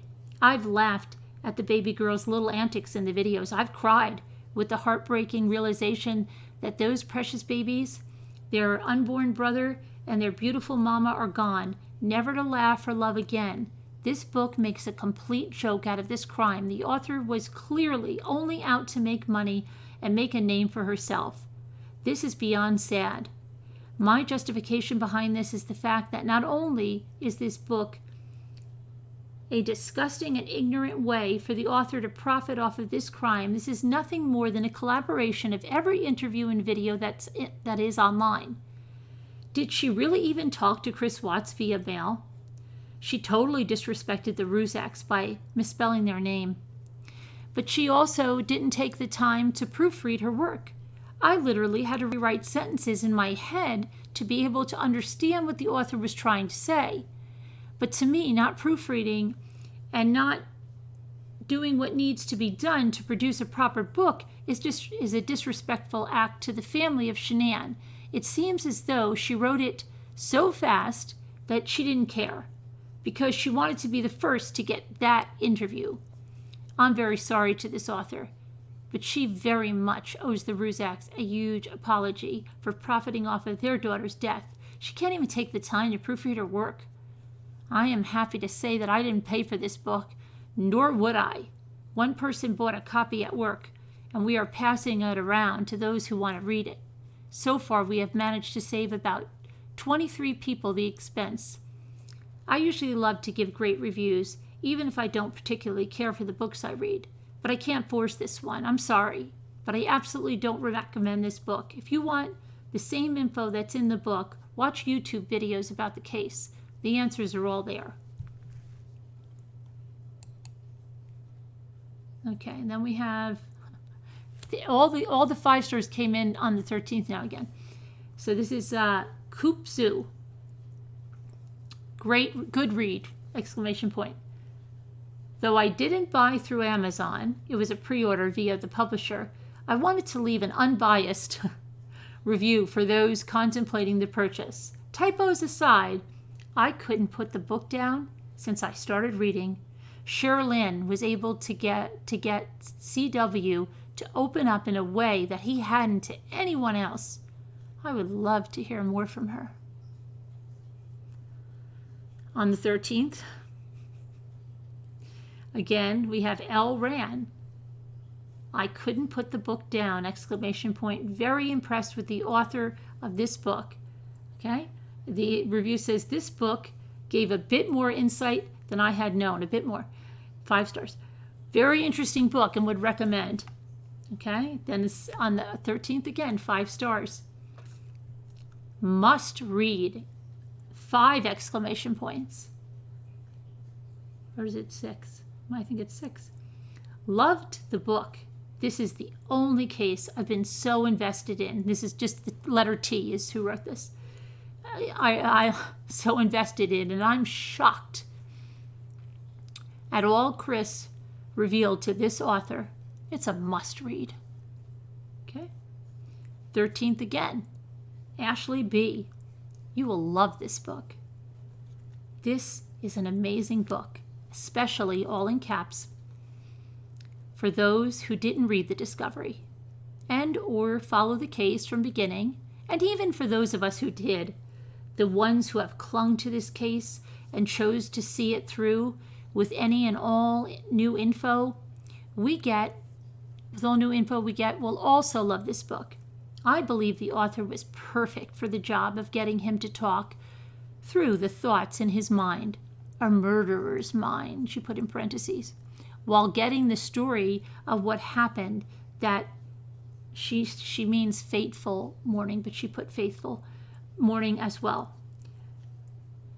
Are there still more questions? Of course. This case was so bizarre and like none other that I imagine questions will still rise for years to come. I also don't think this is the end of us hearing from Chris Watts. I suggest even listening to interviews with the author on YouTube. It will get a lot of insight as well, as there are things she knows that is not in the book, too. Okay. This definitely sounds like a friend of the author. By the way, any book that is self-published will have grammar errors. Just about any book you read that's self-published is like this. And she's repeating sentences. That's definitely not a reason to judge the book. Scott on the 14th says, worth the read. Worth the read. He repeats it again. Really made understand Chris more as a person. Yes, a lot of was what we knew, but definitely worth the books. This is terrible. If you are invested in this case, like most, you won't wanna miss this book.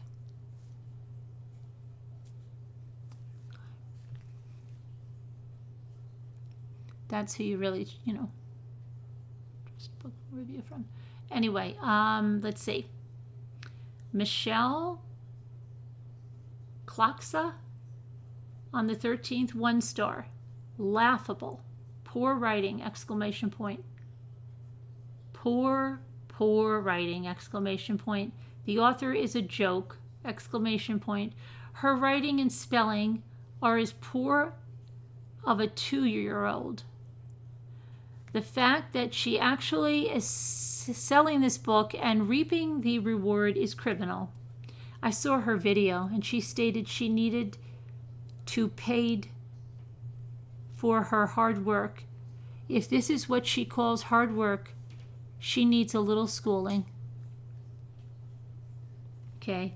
Karen, 5 stars on the 13th, says, give it a chance.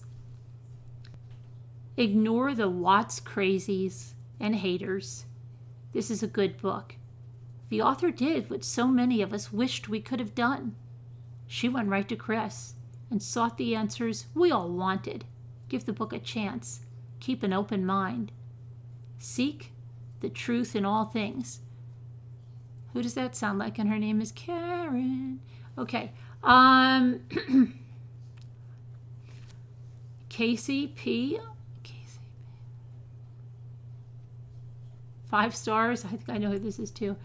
Great read. Highly recommended. Wonderful first-time author! Exclamation point.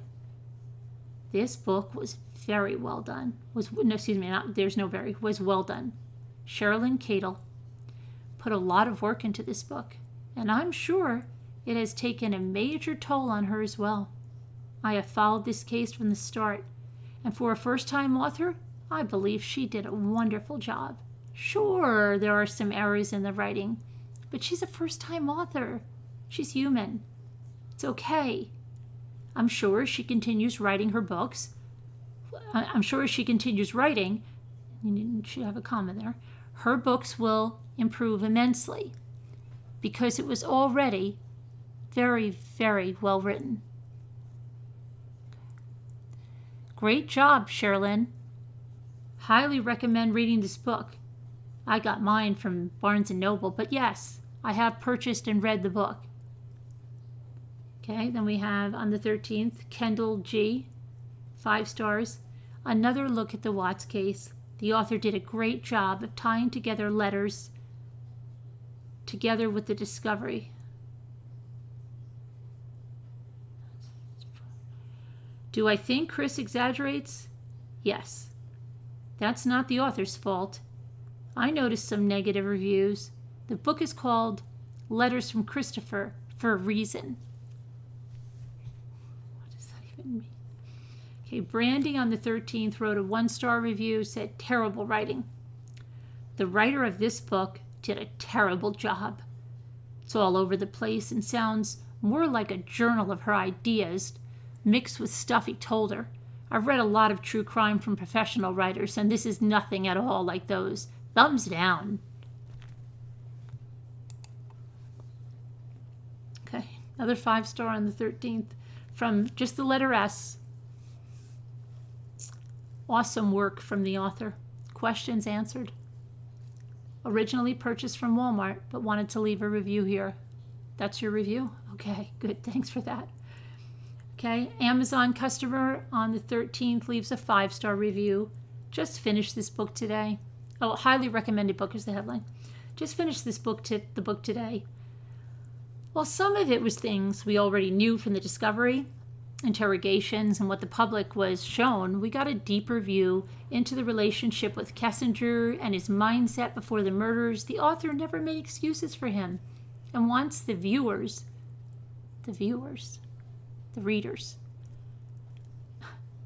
go know the whole truth. I think they mean to know the whole truth. Wonderful book for anyone who has followed the case from the beginning. Okay. Another 13th 5-star review from a Ashley Townley. A captivating and thoughtful look inside the mind of Chris Watts. I enjoyed getting a first-hand look into Chris's psyche. There was new information that most people did not know, and it was very interesting to see what's really going on in Chris's head. It's clear that Sherlyn Cadle put a lot of thought and care into this book. While it's true that there's a few grammatical errors, as others have pointed out, that is really beside the point. I think her dedication paid off, and this book is compelling. Okay. Hair Addict on the 13th wrote a 5-star review. Excellent work by an up-and-coming author. This book is factual! ! The author has only entered into this what she could prove to be fact-based off his letters and comparing that to the actual discovery that's on file in Weld County, Colorado. Okay. Then on the 13th, we have someone named Reader, 1 star. Huge waste of time and money. If I could give this book negative stars, I would. It truly is overpriced. Overhyped rubbish. Cadle had an opportunity to do something worthwhile here, but instead squandered her opportunity by regurgitating entire portions of the discovery document and labeling it chapters in her book. A lot is merely her own conjecture and opinion with nothing to support it. The writing is comical and embarrassing. She doesn't even get the children's names and ages right at times. There's nothing of substance in these pages. It's an insult to the 4 victims of this horrible crime. Okay, Michelle Mullins on the 13th, 1 star. Don't fall into the cash grab trap. Ugh, what a waste of time. The writing is atrocious. Most of the book is simply a rehash of the discovery files. Sorry. I think this book was a quick cash grab and nothing more. The author, in quotes, has promised to donate a percentage, also in quotes, of proceeds to various charities, but will not disclose the percentage. I doubt that the charities mentioned will ever see a dime from this author, also in quotes. The author promised pre-ordered books through the publisher would go out October 7th. Not true. Publisher states that the date was always October 14th. This created a total cluster with many angry customers. The author responds by suddenly shutting down the Letters from Christopher Facebook page where the author marketed her pre-order sales. Totally shady, blood money, and a quick cash grab for a really shoddy and inferior product. Do not waste your money. Okay, on the 13th, Brooke Harper wrote a 5-star review. Fascinating. This book gave some great in-depth insight to the mind frame Christopher Watts had at the time of the murders. I still think he's covering some for NK. The Bible definitely speaks on women such as her. No doubt it was tragic, but I do believe Christopher succumbed to evil, and things make so much more sense now. Great job, Sherilyn Cadle. Okay, Nicole K. wrote, good book, 5 stars, on October 13th. Very interesting to read the letters from him. We have all been following the case and have heard bits and pieces, but to actually read his words are chilling.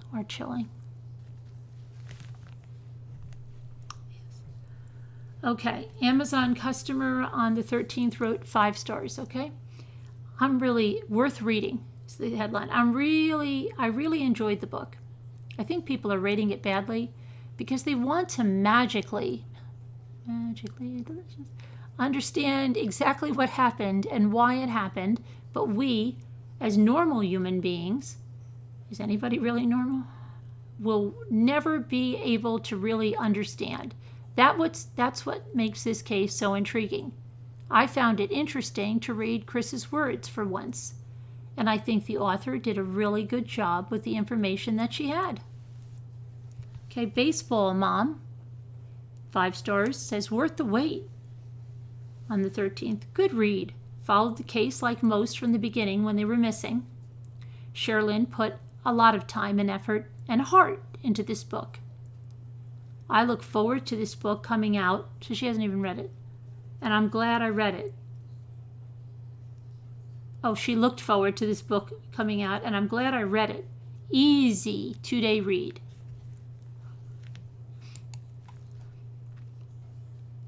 Okay, Gail, I wonder if that's Gail. Gail Gilmore, 5 stars on the 13th. I've been obsessed with this case since day one, and I can't seem to let it go. So I was so excited to hear about a book coming out with actual letters from Chris. Thank you, Sherilyn, for all the hard work and dedication you put into this great book, 3 exclamation points. Okay, Amazon customer, 5 exclamation points, also on the 13th, says 5 stars, must read, 2 exclamation points. On the 13th, Sherilyn Cadle takes the reader through the base and heart of this case. The killer discloses never released details, only shared with her. The book gives you the only true mindset and thoughts of Chris Watts. Okay, the Wooden River. That would be impossible. Okay, the Wooden River says 1 star. Save your money. Awful book. And absolutely no new information, just a bunch of repetitive sentences, grammatical errors, run-on sentences, and more. I really wish I wouldn't have thrown my money away on this. Don't buy it. The PDF is all over the internet now anyway. It's cringeworthy. Just trust me. Okay, on the 13th, someone named Reader, 5 stars, interesting and well-written book. A well-written book and an interesting read. For over a year now, so many people have been seeking answers about what happened. This book explains a lot of it. If you are one of the people who has been interested in this case and investigation, then you should read this. Okay? Amazon customer on the 13th, 5 stars. Love this book, 6 exclamation points. Going to read a second time, 6 exclamation points. Bought this book from Walmart because Amazon was out of them. Really liked this book and thought the author did a good job. And there were a lot of things the book cleared up for me. Thank you, Sherlyn Cadle, for writing this book. And I give it 5 stars. Okay. Amazon customer on the 13th, 1 star. Don't bother. No new info. The only good reviews are those making money off this. Then we have another 1 star from Jessica Newell. Don't purchase. Poorly written, no new info, total sham. Okay, then we have Tanny Fanny. Okay, on the 15th, 1 star. Don't bother with this book. You can find it, the title is, was this even edited? Don't bother with this book. You can find it online for free.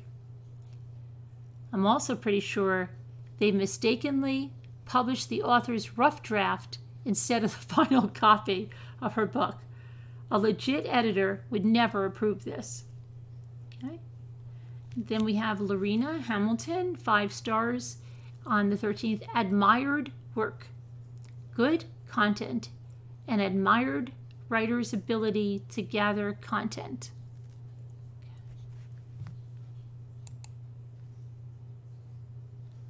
Okay, Dana, 1 star, no new info. The spelling errors are horrendous. There was no new info. Waste of $19 in my opinion.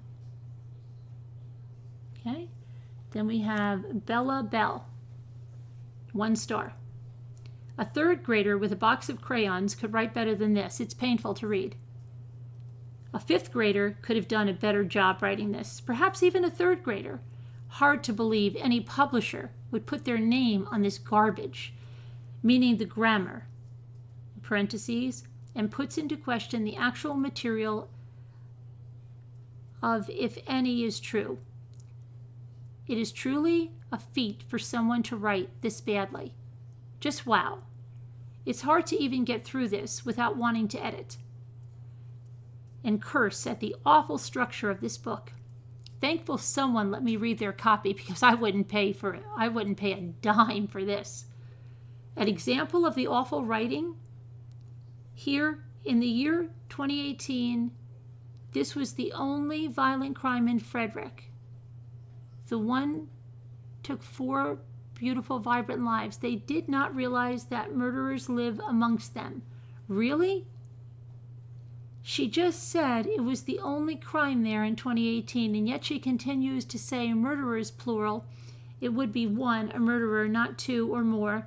This is but one example. There are countless, endless errors, and that is only in the writing, which makes me wonder how truthful any of this is.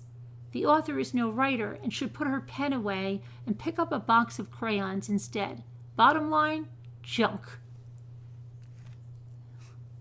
Okay, now Karen Tobin gives it a 4 star on the 14th and says, read in 2 days. While a lot of this book is information we already know, I read the book cover to cover in 2 days. I truly believe the author did a great job with all the influence that was placed on her from his family. The changing confessions are just a start of the circus that is yet to come. On the 15th, 5 stars from Jennifer Valencius. Interesting read into Chris Watts' mind. Kudos to Sherilyn for being able to get into the mind of Chris Watts and uncover new details that even professional and well-known investigators, media reporters were able to go. Okay, that's good. Yeah, that's exactly what it says. We're able to go, exclamation point. We know what she means, right? Okay. It was very interesting to learn the thoughts and motivations in Chris Watts' mind before, during, and after the murder. Sherilyn's book is the first to really introduce us to this evil monster. She also did a nice job of remaining unbiased and just shared information she received. Good read. Okay, another one from Amazon customer, 5 stars, says, oh, a very good book to read. A very good book. awesome job to the writer who had to go through this horrible case and listen to the killer. Okay. Jenna, 1 star. I've always wanted to write, and I think I have somewhat of a natural talent for it. Someone is apparently a little too self-confident, without good reason. As many other reviewers have said, this book is poorly written, laden with typos, and there is almost no new subject material. Okay? Kayla Sykes says, my dog could have written a better story. Has anyone read the entire book yet? I stopped reading near the end of the introduction. I couldn't bring myself to begin the first chapter. The fact that the PDF is just freely being distributed should have been a red flag. Or perhaps my anticipation to read the confessions clouded any judgment I should have had. Sherlyn Cadle, huh? I'm assuming that's a pen name, as there's truly no record of her anywhere. I guess she did a background check. Of course I Googled her name after she addressed us all as her dearest readers, followed by confessing that she has always dreamed of becoming a writer, since she has such a natural talent for it and all. The fact that she acknowledges an editor in this poorly written, self-published book is embarrassing. I'm positive that my dog can write a better story than this. Furthermore, I highly doubt Chris Watts chose this nobody to make sudden confessions to. I would advise intelligent people to stay away from this horribly written garbage. It will just make your brain hurt. And that is it, guys. Let's see.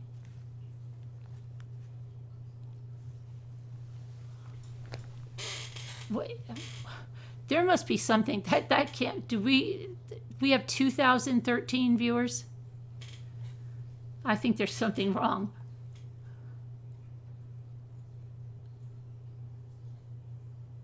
Oh, you're welcome.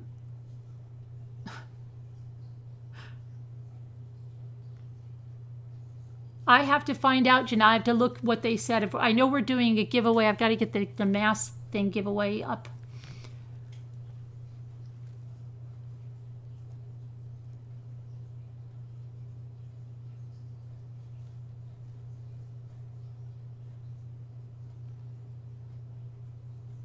I'm just trying to look at the chat for a sec.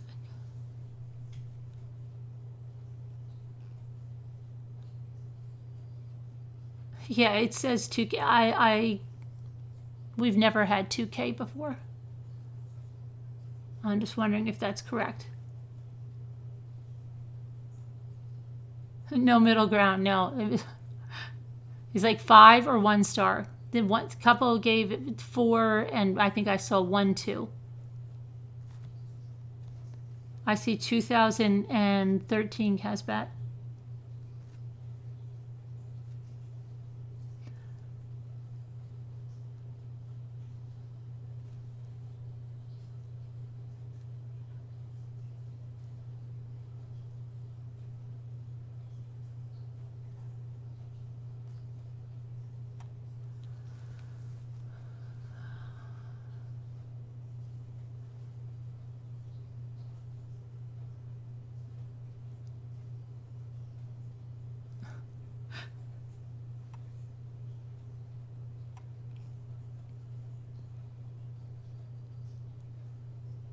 So that was interesting. Did anybody see this PDF hair fix? How you doing? Of how that says a lot, yeah. I sent you 2 or 3 emails when you were trying to get online. You also had an old live running. Yeah, I know. I have to go through my emails. I'm bad, but I got my technology figured out. I got my Streamlabs fixed. I got my Zoom fixed. I got my Cricut working. I took my bike ride, so it was a productive day. And I did something that I had to do for my blog. Oh, I got those magnet fishing videos up for that person, even though we didn't catch anything but the bridge.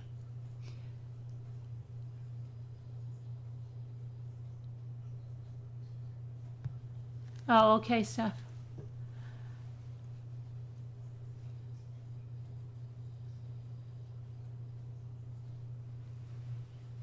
Your husband is safe. My husband is safe.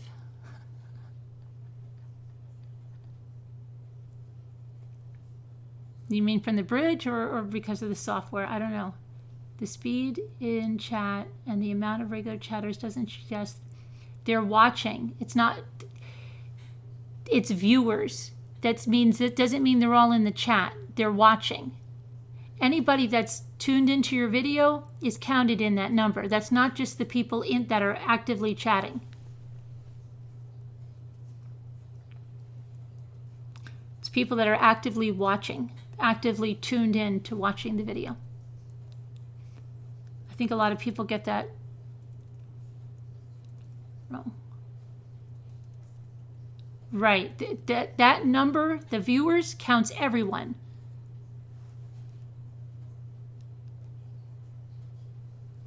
No, Team Phoenix, she was supposed to be on today and she was not on. I don't know that she's not going ever. There was a rumor that she was on today, and that's not true. Hey, Tills. They are just lurking in the shadows, yeah.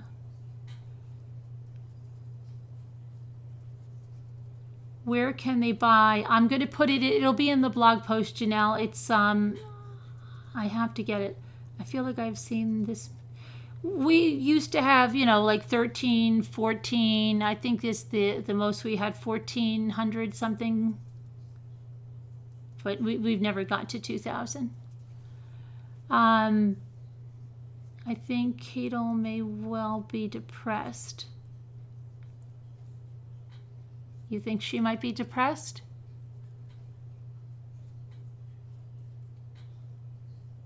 There were a bunch of new people. Sammy, I don't know if I had the wrong Sammy. Which is the one with the friend that was murdered in Florida? Because I had someone email me about that case today. I watch, I never comment, really enjoying this. Oh, you're welcome, Karu.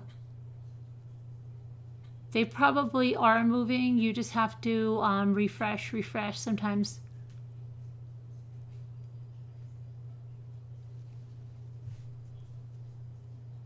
I'm here watching, but not in the chat. You're eating dinner. Oh, okay, Amanda. With the sentences so far. Life for Garcia. Yeah, Garcia got life. In 40 minutes. The jury deliberated in only 40 minutes. For only 40 minutes. I don't know. It's somebody that said they were a long-time watcher of the channel, and then she was talking about another case, and then she just said, hey, do you know about this case? I didn't realize. Maybe that's where she saw it. I'll have to ask her. Things surely have not worked out. But she probably, did anybody know what the daily, I mean, I'm sure they change it all the time, but what is an average daily mail? What do they pay for something like that? I don't think it's as much as someone said it was, but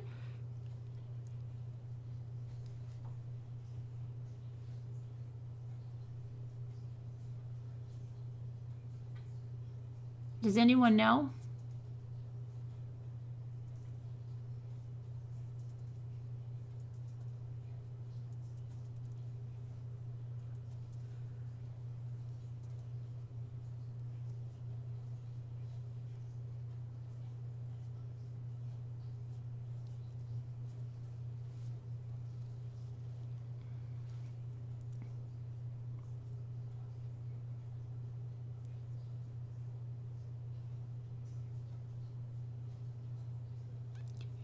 On the back, or do the happy dance. Lurkers. I don't know. Sarah A, nobody got one today. You know why? Because I released 3 videos before, and whenever I do that, it screws up my notifications. I released the 2 magnet fishing videos and the cricket video, and it messed it up. Sorry. Nobody got notifications. It was an equal opportunity offender, YouTube. My friend was paid £500 by the mail for a story about getting sent 12 U.S. passports. Okay, £500 is how, what's that converted to U.S. dollars there?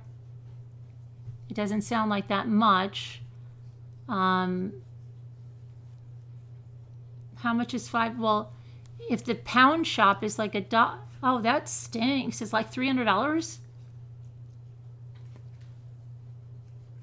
I didn't think it was that as much. Somebody was here. I remember you saying like it's hundreds of thousands of dollars. I don't think so.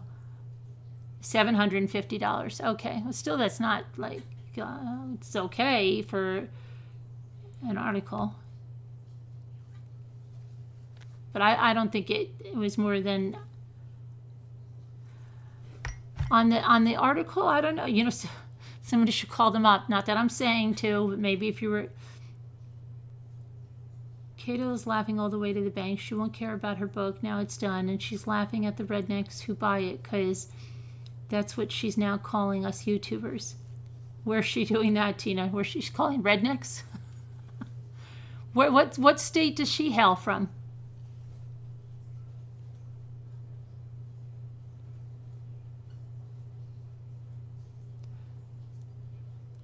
I don't think she's laughing as much to the bank as you think she is. I don't think she's making as much as you think she is per book.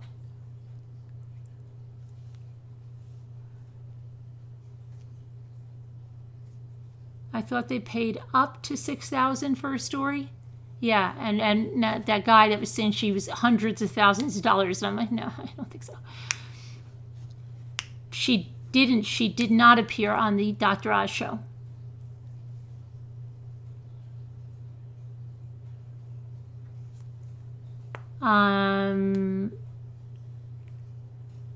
Oh, to Sarah, Jamie. Sarah, Jamie.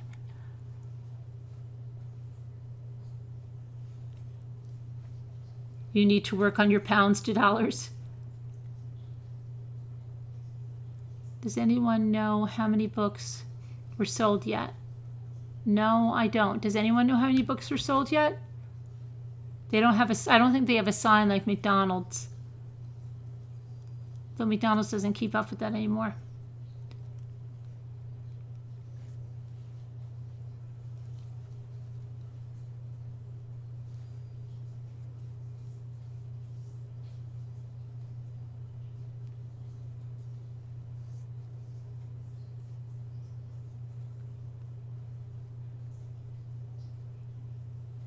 I think she was paid max $2,000 for the story.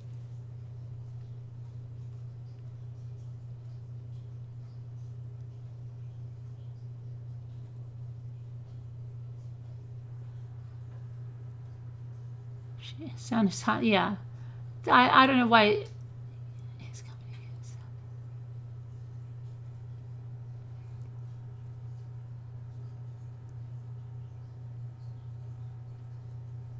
My friend could have got more. Oh. Who has seen the PDF that's leaked all over the internet? Has anyone seen that?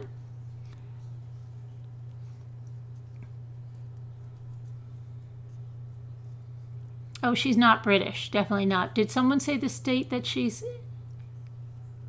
637 and 40 cents? No, Kathy, the one she sold to the Daily Mail, she was definitely paid for that.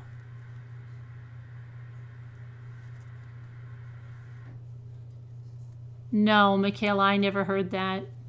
She would use the money to pay for CW's appeal. I never heard that. She didn't say that out in an interview. Were you saying that's in those texts or something? She's from Illinois? Thanks, Sleeping Lizard. The PDF, it's a kind of file, a document file. That's what they were saying in those reviews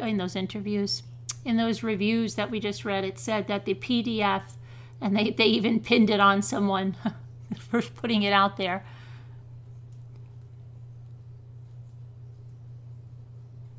You couldn't find it anywhere, Beth Fitch? She's from Chicago. An hour from you, Peggy. Thanks, Stephanie. Well, it's not insomnia for a lot of them. It's morning in the UK. right? It's, what is it, 9:13. They're up there with their coffee. Sometimes I wish it could be morning for me right now. I do. Like, I wish, like, when I think of them having their coffee and starting their day, I feel very invigorated. Like, I would like to have coffee right now and start my day. But I know that if I would just stay up, then I would collapse later on. So, I don't know, it's not a happy medium.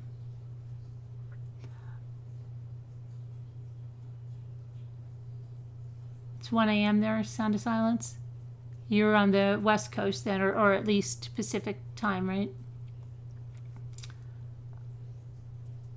Yeah. It's not even that late on the West Coast. It's only 1. A lot of people stay up to 1. Okay, you feel lazy. Okay, choking on ashes. Have fun.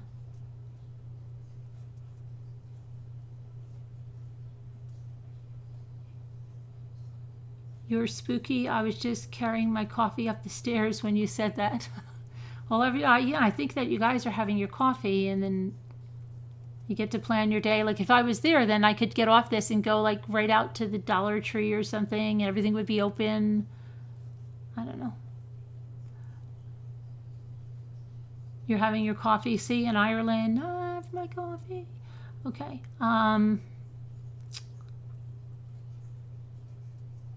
You're watching the movie The Strand while coughing? What is The Strand? Is that about diseases? Don't ever watch one of those disease shows when you have the flu, because you'll swear you have, like, Ebola or something, whatever you're watching. The PDF file is, I don't know, Alicia, I don't know. I just read it in the reviews there. That's how I heard about it.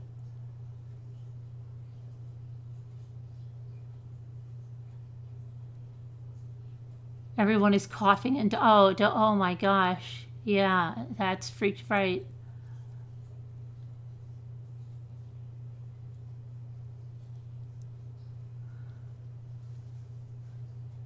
I would like a skilled writer to take Watt's case on. Joe McGinnis is gone. I am Gail. I'm very disappointed that so many are still upright. Just kidding.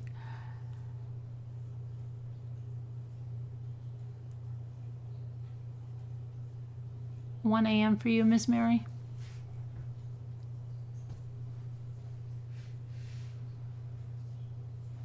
You're watching Dateline, Linda? Sleep's overrated. Somewhere to be in loneliness. I have bronchitis, so the steroids are really working overtime. My dad starts at 6 a.m. Oh, your day starts at 6. You homeschool your kids. You were very disappointed, Kathy. Really? They didn't have any of that stuff, huh? None of the retro stuff or anything?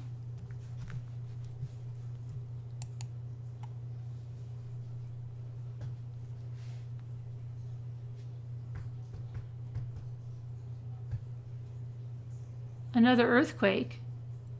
Wait, who had an earthquake, Alicia? There was an earthquake tonight over there on the Wisconsin? What's going on? Did I miss something?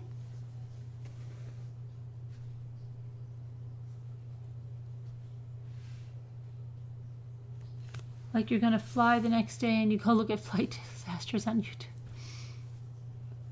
Where was the earthquake?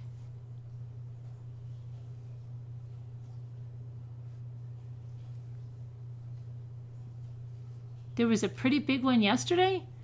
See, I haven't seen the news at all. Where?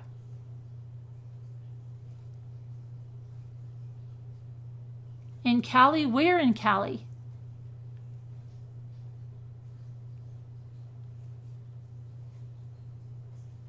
I didn't hear about it at all. The husband pushed wife and son off a cliff? Northern California. It was in the Bay Area. How come it's not been around? Monterey? So which Sammy is it Sam or is it Sammy Neiman that is connected? Which one was, I see, I already forgot. Which Sammy is with that other case?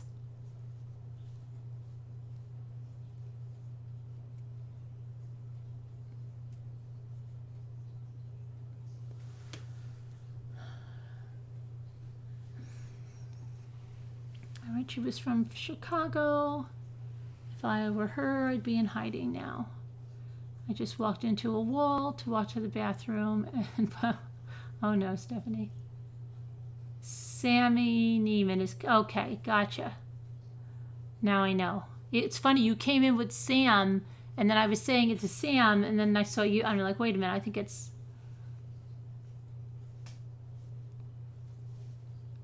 was 4.7 right outside of Oakland.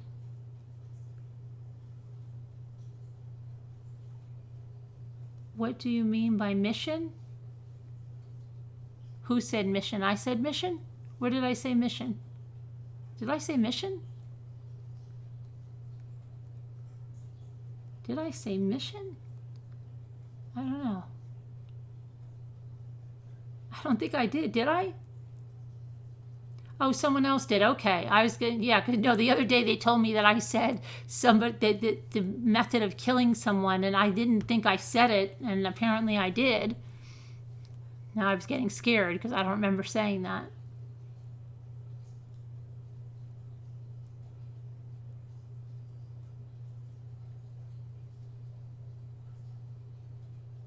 Was there 6 something, one yesterday in California, or is that part of a night terror I always have? I don't know. This chat is not busy. Winter snow, it doesn't mean that there's 2,000 in the chat. It means viewers total viewing the video.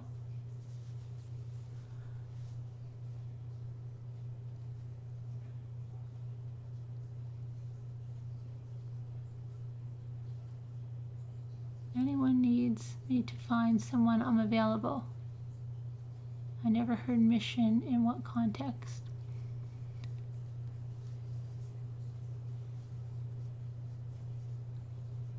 I get these earthquake terrors too. That's the first time someone has ever talked about it.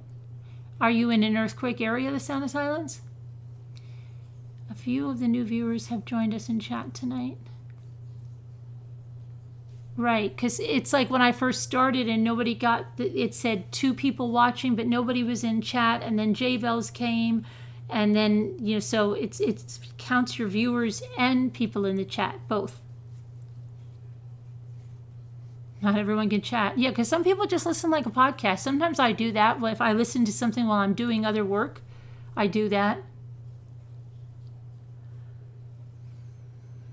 To get my dog out, I love tapping in here and there for keep me sane. Here. Oh, okay, Liz. I'm a friendly person. My missions include invitations to coffee.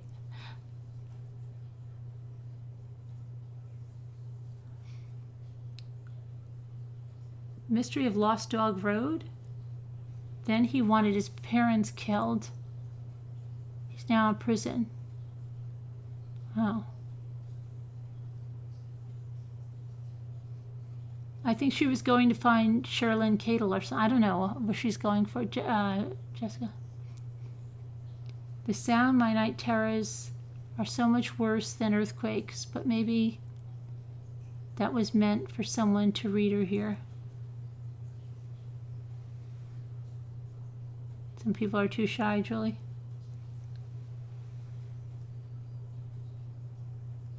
Mama Ames and all her friends, when they were in... Oh, yeah. What happened to Mama Ames? She sent me an email today, but I have to go see it. I haven't had a chance to check out what's going on over there. You fell asleep one night and you woke up. I sleep with my earbuds in.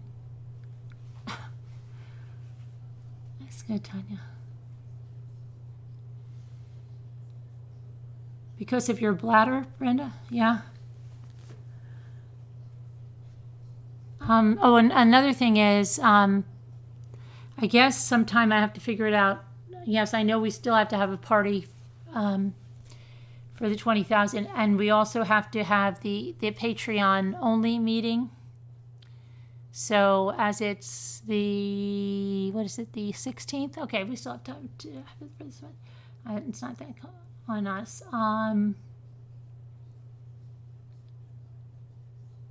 Hasn't it? Oh, you need to sleep?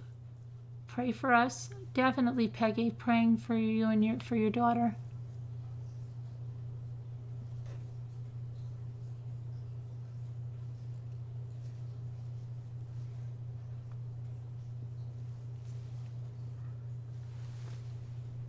You mainly listen as I'm not the fastest on my keyboard. That's okay, Jade.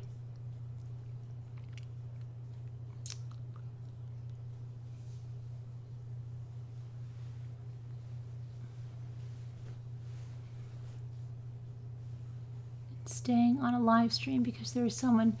Yeah, I know that. I realize that, Julie. Yeah, that people like to just check in with everyone. And that's what I was saying. Like in the winter, too, I think it made the winter, because if you're snowed in a place, you can not only feel really isolated, but you can have seasonal depression and feel like the winter moves really slow. And I think the year before the winter, let me see. The winter seemed to move fast for me, but I had things going on. Like the winter before that, we were doing all the renovation of this house and we're living somewhere else. And then the winter after that, I think, was last winter. Yeah, I don't know. It seemed like the winters went a little bit faster, but the winter was milder. But last year seems to fly, and I'm almost sure that it was because I don't know, like we were checking in every day and talking together and stuff. And I think it just, I don't know, I think it socially helps you get through like those horrible months of January where sometimes you're snowed in and you can't get out and you're just like freaking. Thank you, Karu Ross. Having fun. You're welcome. So yeah, I think it's important. And then there were a lot of people that were saying that they didn't get out and they didn't have anyone to talk to, right? Yeah, Noreen Gardner, and they, you know, they appreciate it. Wow, Mommy Chickadee, really? Oh, the stand. I thought they said the strand. Oh, it's a stand. One night blurred into the next. I know. How often do I check my email? Not often enough. Did you send me something that I need to look at right now? I know, Kathy, January is the worst month, right? Because all the hype of the holidays is over, and then it's the longest month, and if you live in a snowy place, it's usually the coldest month, and it's just, you know, and the new year does things to people's heads, you know, like it could be a good place to start, or it could make them think like bad thoughts. No, I'm not closing up for the winter.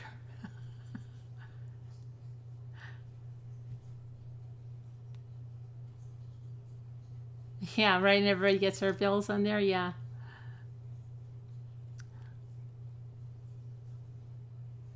Topic was estate planning. Everyone have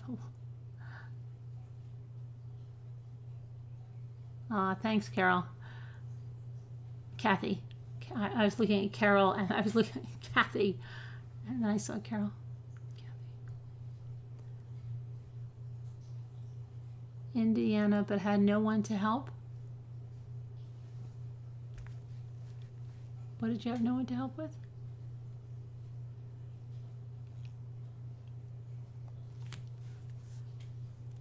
You like January because it's your birthday month? Well, that's a good reason.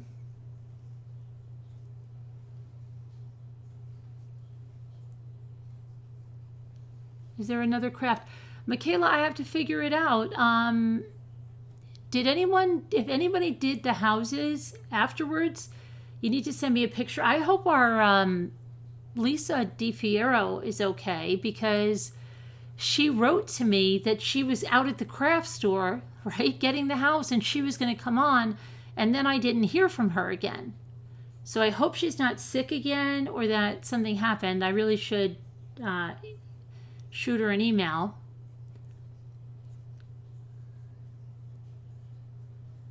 Oh, thanks, Diana.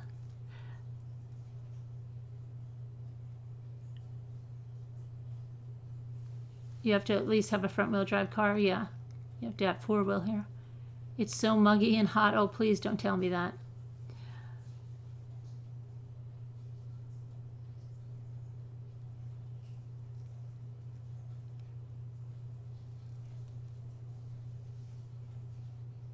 You know, I thought somebody else changed their name. That woman that was, I can't remember what her name was, but she had that girl she was babysitting for in North Carolina. Remember the one that needed the help on, she was helping her with reading and stuff? Because someone said to me in the comments, I have to come on, I have an update on it. It sounded like that girl, but it was a totally different name. And I can't even remember what her name was.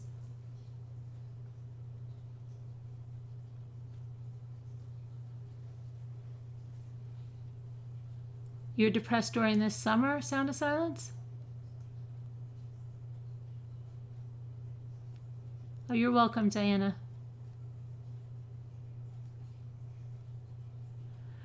Janelle, I'm not a big flyer. It's not that, it's not that, you know, I'm not going, like just not going. I don't really relish flying. I mean, I used to, I go through periods of it. Your anxiety is so bad at night, really?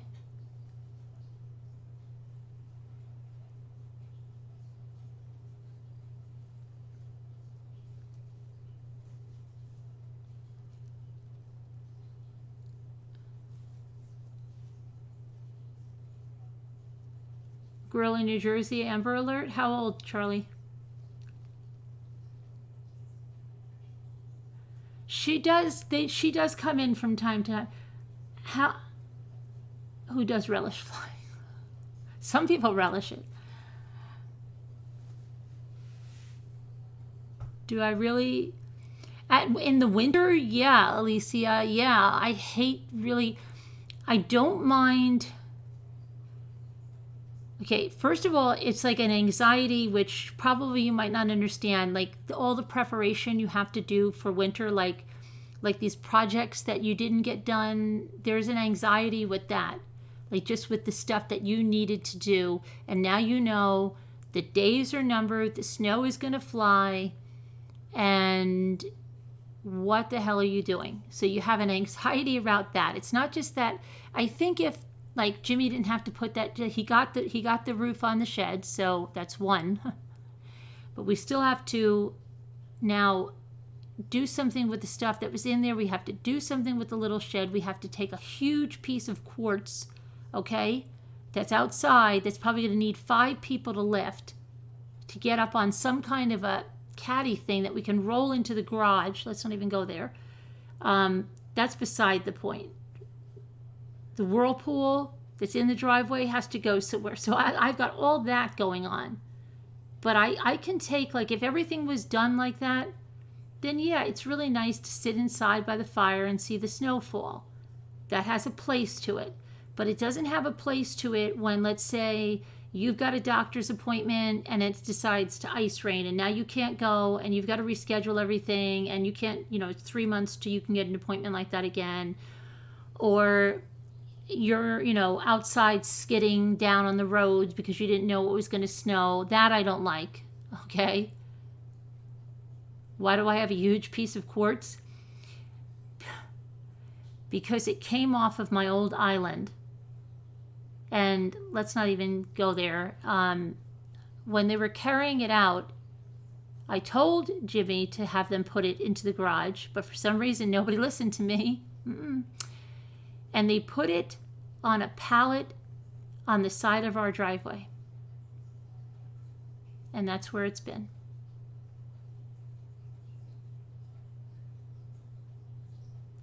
And I'm so afraid something like a tree limb is going to fall on it and crack it. And let's not even get on it.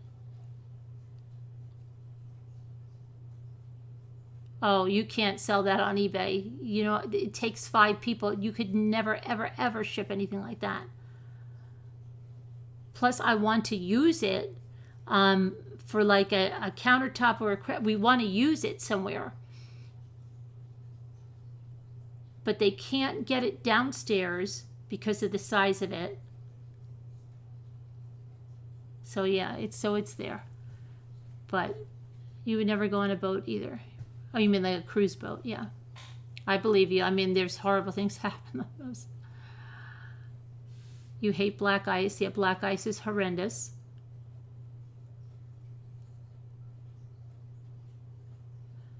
Yeah, I know, Kathy. And I had a baby in February and I almost didn't get to the hospital. So it's...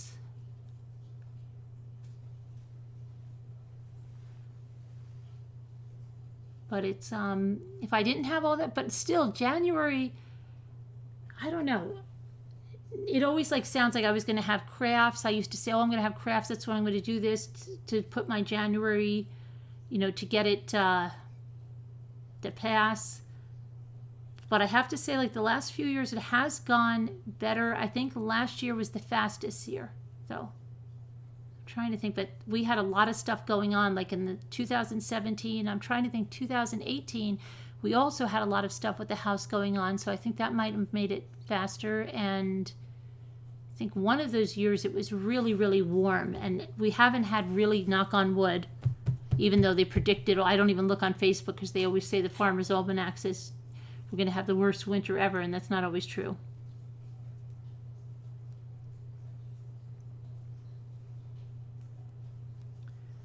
Nice and romantic. Yeah, for a time, right? If everybody's home and it's not conflicting with a holiday, right? Because we've had Christmas Eves where we used to go down to New Jersey and we used to come back and it would be black ice. And you're like, well, I was freaking out.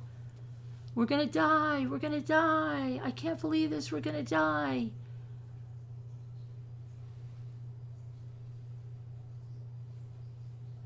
Would a mild winter not be cold? We've had like a Christmas day that crocuses were coming out and stuff. It was so warm. It was balmy. We've had balmy Decembers.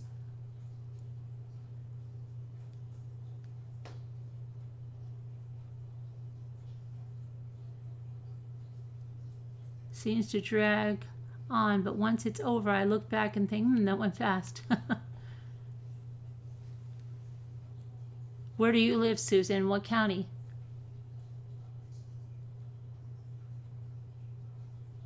It depends on who you ask, Evelyn. If you ask someone that's really upstate, if I'm upstate, they say, you're not upstate. I say, yeah, okay.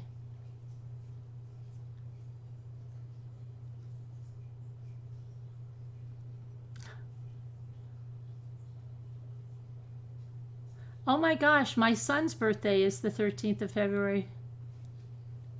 Choking on ashes.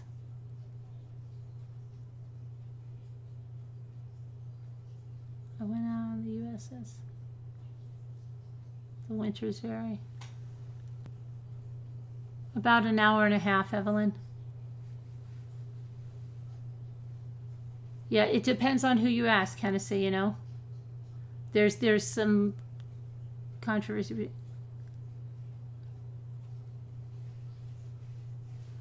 What's old school Christmas Eve?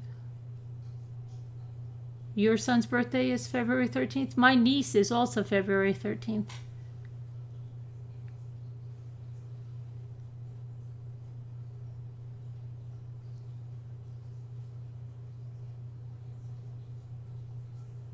I keep saying hit the like button. It means hit it. The like, the thumbs up, thumbs up.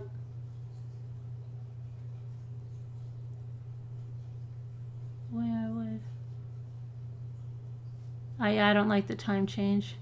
She's fine. She was on yesterday. I saw her, Tanya.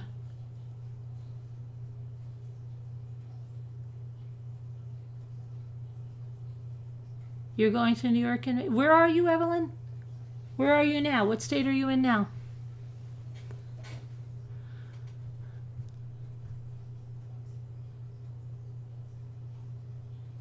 Oh, you're in California. Your daughter is 214. Grandson is February 13th, and twin granddaughters are February 4th.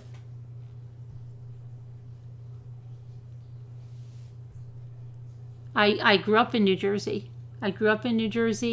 And that's probably why you think that. You were born in New Rochelle?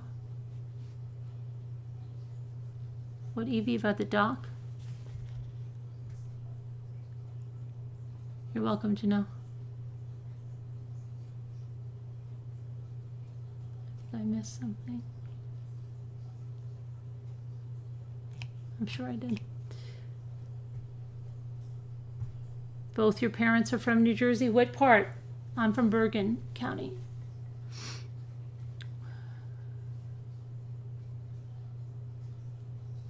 I don't think they actually have. Somebody sent me a true crime cruise by that Crime Con thing. February 11th. You've met many people with February 11th birthday.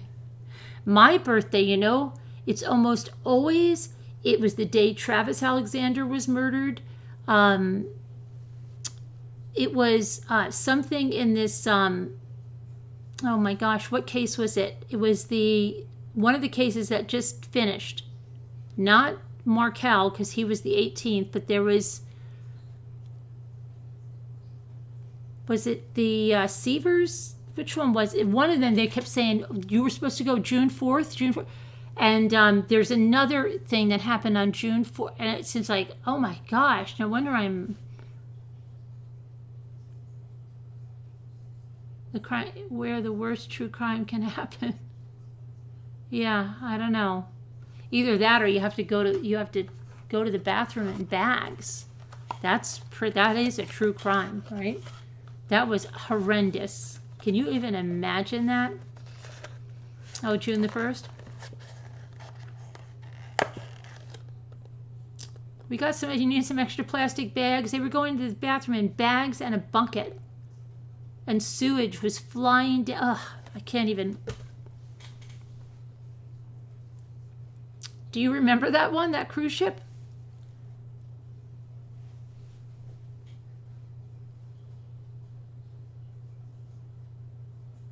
That was the, oh my gosh. That is horrendous. They were eating onions?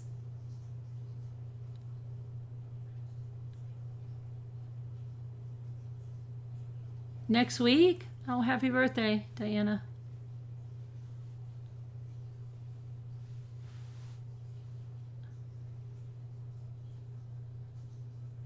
Then you wrap gifts? Oh my goodness.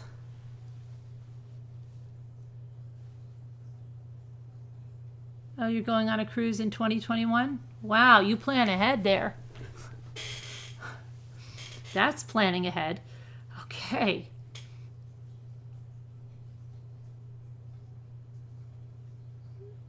That's crazy, planning ahead. Wow.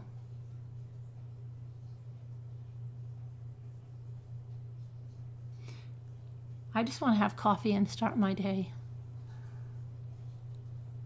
And I can't. I have to get. What do I think about it? The Markel case? I think that I don't think Wendy is a very nice person. I think that there had to be someone from her family involved in there, and I question whether someone got to someone in the jury about Katie, because if she was found guilty, convicted, they would have looked into the family. Good night, Janelle.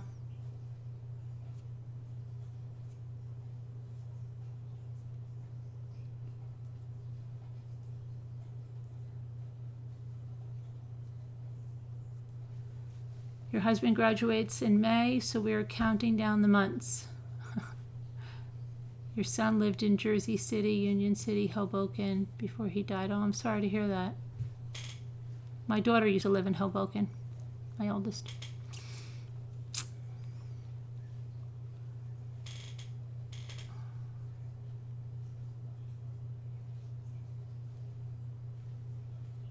Cruise ships are the best, Alicia says.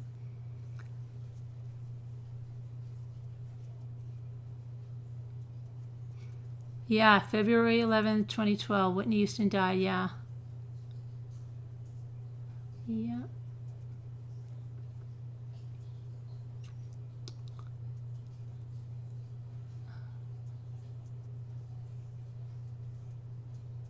Good night, Casbat.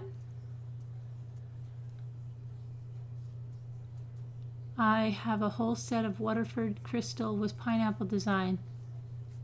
Sounds lovely, Evelyn. The only connection Wendy and family had with Garcia was through Katie. How can that not? I know. That's why I'm thinking that something was done.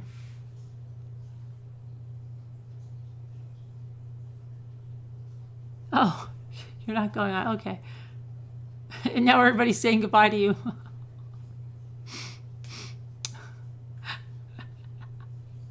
Oh my gosh.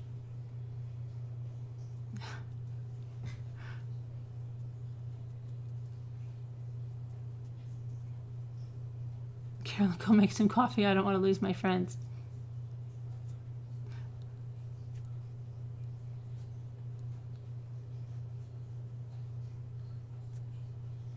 You should have coffee. Maybe Casbot will take you over to her place. She has a nice cushy place you could land for a little while I sleep.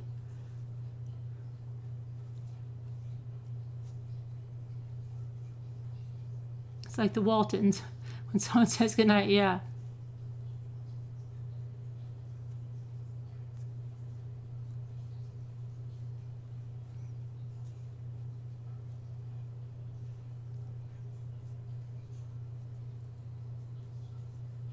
Yes, everyone to mine for coffee. Yes, someone DoorDash Carolyn coffee. We don't have any DoorDash. No DoorDash at all. They got a free cruise out of the deal. What, the people that had to go to the bathroom in bags? I don't know. I hope so, but December 8th, 1980, John Lennon, yeah. You always see the things that happen on cruise ships, like food poisoning. But then I had a boss that used to love going on Carnival cruises. He went all the time. I think it must be some kind of a delivery service, Susan, is what I'm imagining.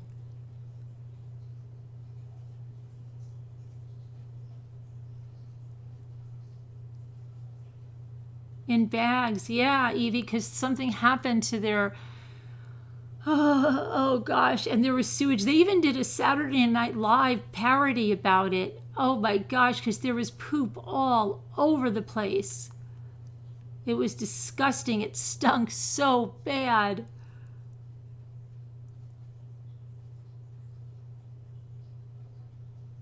DoorDash delivers your food, Stephanie? Where? Oh, you're out in California, Stephanie? The kettle's on. My husband is going to be out in 15 minutes. He always points to the stairs for me to go to bed when I'm still awake. Yeah, I know.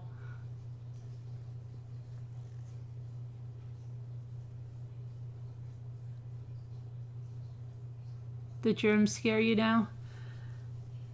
Yeah, I don't know. My sister went on a cruise and then she really, really liked it. And she's like, oh, it's so great. And then they went again and her husband got so sick that he will never go on another cruise again.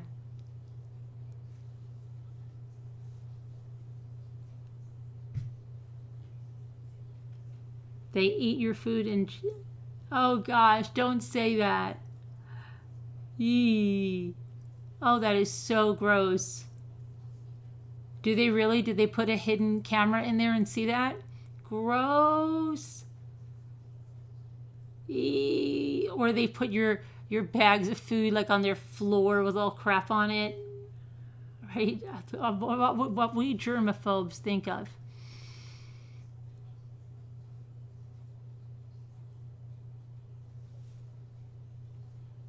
You got hospitalized after your last one at 17. It's not good. Yikes. For what? For what did you have?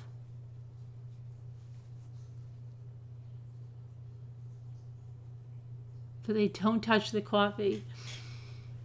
You guys really believe they eat your food? Oh my gosh. Oh my gosh, are you serious? Ugh.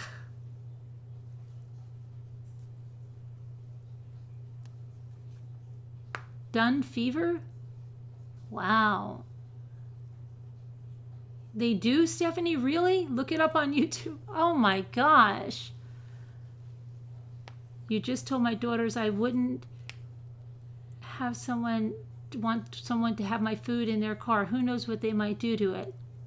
So they're just like drivers, like Uber drivers, but they go, like if you order something, they go order it for you. They're not connected at all with the place that you get the food from.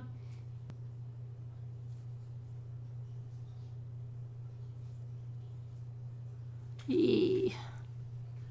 That is so gross. Like I remember like in New Jersey, there was only a couple of places like Chicken Delight would deliver, like fried chicken and stuff and fried so we would get that sometimes when we had sleepovers and stuff. But you never, like they worked for Chicken Delight or something, right?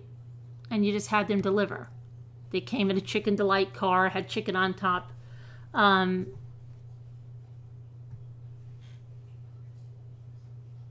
you never wondered that they ate your chicken. And people get pizza delivered all the time where they can. I mean, we can't, but people do.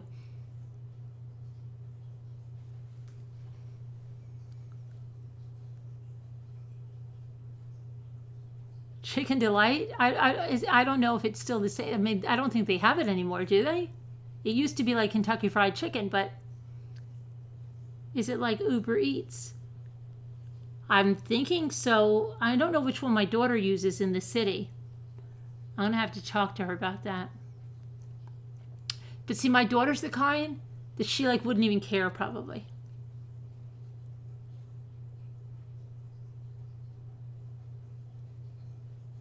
It's just like Uber Eats. Now, do the Uber people eat your food?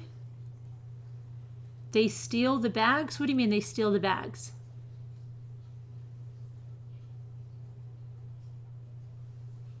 What's gone now, Linda? Oh, Chicken Delight. I thought I'm on.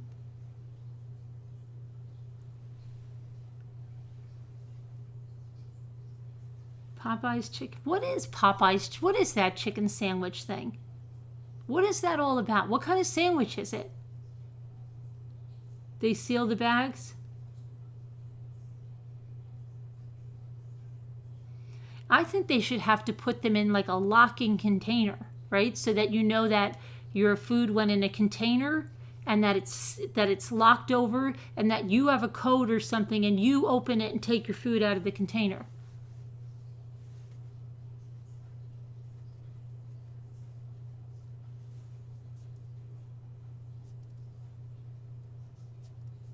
How it's frozen in a bag and boiled. He was fired over that? Okay.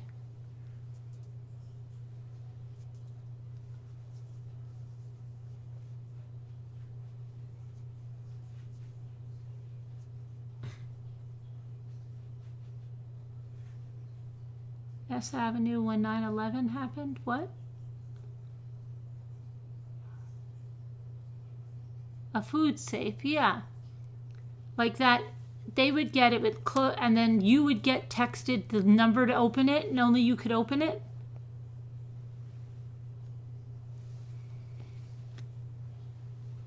Grubhub.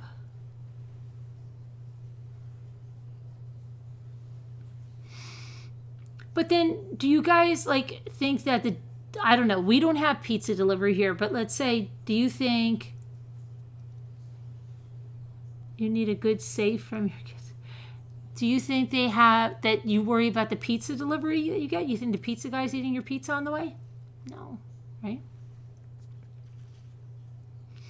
It's like Curb Your Enthusiasm with the Kung Pao shrimp. Remember that one? And they brought their food back. They got the wrong orders. him and his other friends that he knew, and they both running back to the Chinese place and switched the orders. And they didn't touch any of their food, Larry David and his wife. But when they got it back, it was missing a Kung Pao shrimp. So then Larry couldn't handle it. So he kept asking the guy, I know that you didn't just return the food. You ate some of that Kung Pao shrimp because there's normally, 12 shrimp in it, and there weren't. So why can't you just say it, that you ate some of my Kung Pao shrimp? And it was a big thing. It's hysterical.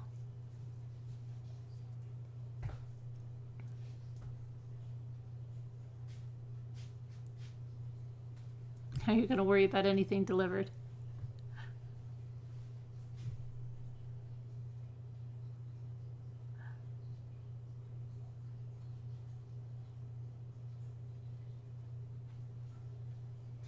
I can't believe they're eating your shrimp. Eating your food, those guys. We don't really do this. Uber Eats, we barbecue, cafe, picnic, beach party, don't trust.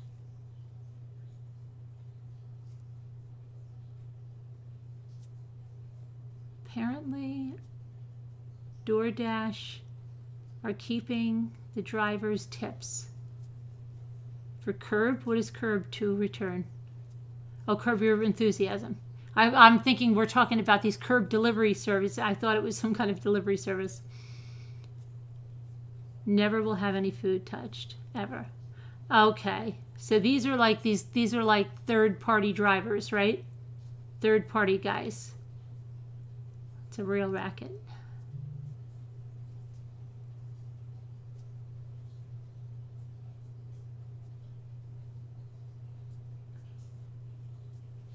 What's with the Scorpio? My father was a Scorpio. Remember Scorpio on General Hospital? Speaking of which, where's Lisa H? That's odd that Lisa H is not here.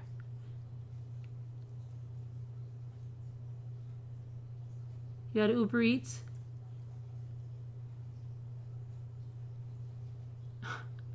You were almost too embarrassed, so you just stuck your hand out?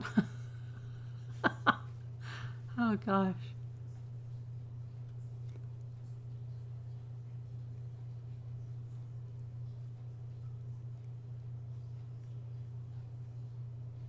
You don't like to take Uber, let alone have an Uber delivery.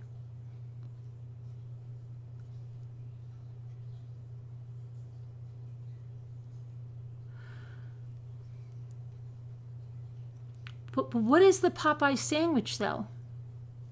What kind of sandwich is it?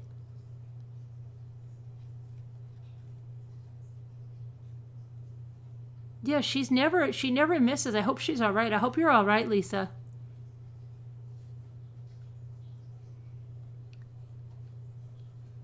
No, I know Popeyes is a restaurant, but everybody's making a big deal about the sandwich. What's this sandwich?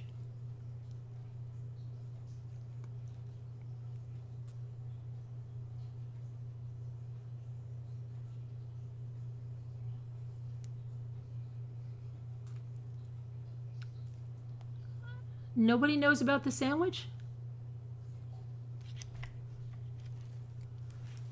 Chicken sandwich with the greatest sauce. What kind of sauce is it? I'm going to look it up because you guys are not being forthcoming with it.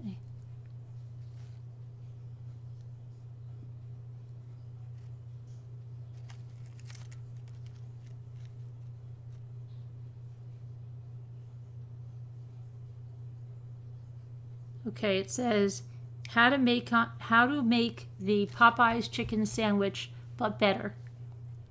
So it's like on a tiny roll. It's a big piece of chicken fried. If you blinked, you might have missed it, but about a month ago, Popeyes released a fried chicken sandwich quietly and with little fanfare. Ooh. As a cool guy who definitely doesn't spend a lot of time on fast food blogs, I noticed that they were being tested in my area, and I managed to get my hands on a couple before they sold out. And you know what? They are, or were, at least very good. They're so good, in fact, that they immediately drew comparisons to the biggest name in fast food chicken sandwiches, Chick-fil-A. I wish we had a Chick-fil-A by us. We don't. Now there are plenty of non-culinary reasons to avoid Chick-fil-A, and it's true that you'll never be able to get it on a Sunday, but flavor-wise, the competition isn't quite the blowout that Twitter made it out to be. They are very different sandwiches, and they could learn a thing or two from each other.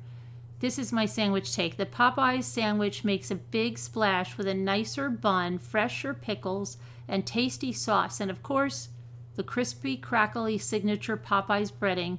Chick-fil-A, on the other hand, has a strong, easily identified flavor. Popeye's sandwich, for all its window dressings, really doesn't taste like all that much in comparison.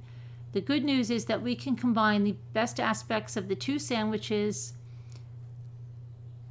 let's see here, with methods already available to us on the internet. The less good news is that it's a little labor intensive. There's a reason why people are charging $5 to fry chicken for them. It's an extremely profitable business model, but it's also the reason they ran out of sandwiches. Okay, so let's see. The seasoning, the breading, yeah, you can, okay. I don't know, this guy's going to town here. It's not just a sauce. He's changing everything. He's got the chicken in a brine. I'm not joking. I'm serious. Winter snow. I haven't even gotten to the sauce. Now I go to the sauce. Popeye's website describes the sauce as spicy mayonnaise. Easy enough. 2 teaspoons of cayenne plus 1 teaspoon of whatever Cajun season you have lying around per cup of mayo. Nailed the color and taste as best as I can remember it. See, the sauce isn't really spicy at all. I think it's just there because Popeyes believes the sandwich needs mayo, and Popeye knows there are anti-mayo weenies out there like me who won't touch the regular unadulterated stuff. Me too. I'm an easy mark, and I'm fine with that. At long last, that's it. Assemble your sandwich, thusly bottom bun, big slather of sauce, at least 4 pickles, chicken, and finally the well-sauced top bun. Now eat that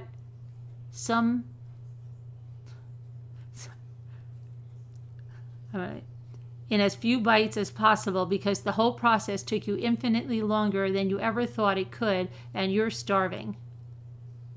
Wow. Okay. That's a lot of work to make that. It's not just the sauce. Don't read it, watch Jimmy Fallon.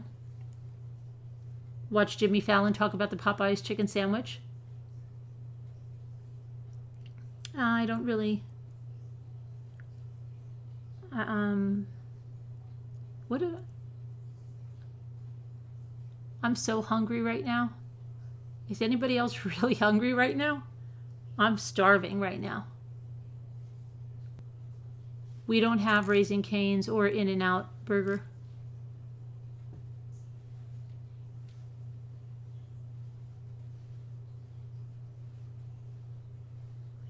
Oh, you woke up, Lisa H. You're here. Oh my gosh, we've been looking for you.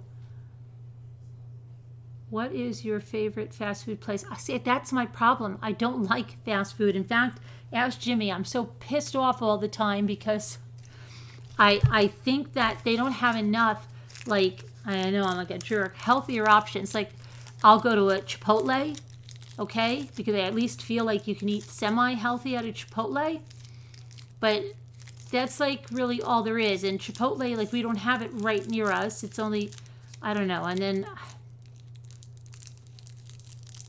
I just wish they'd have like something better.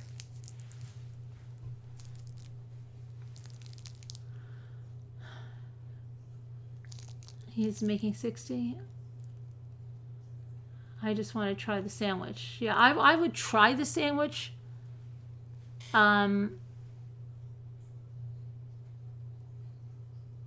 Yeah, I mean, Taco Bell, I used to get their cantinas, but it just doesn't, I can't do it anymore. Yeah, I've had enough of Subway. I can't have Subway anymore. Like, I don't like their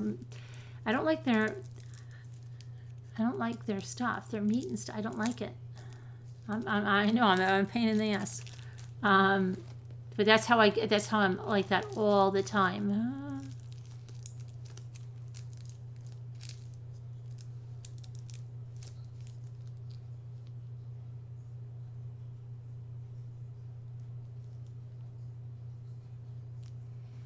Chipotle. Yeah, I could go for some Chipotle right now.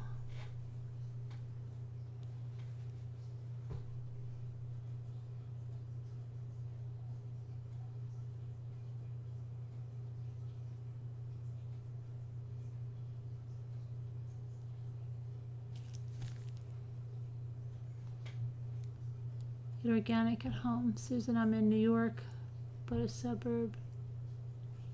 Oh, you're in New York City, Stephanie? Stephanie, you're in New York City? Why did you say you were scared about an earthquake? Oh, that was Elise. Okay. Never mind. Never mind.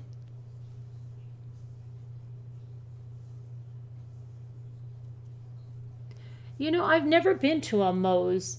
Is that fast food? Is that the one time I wanted to go, I think they closed the one I wanted to go to.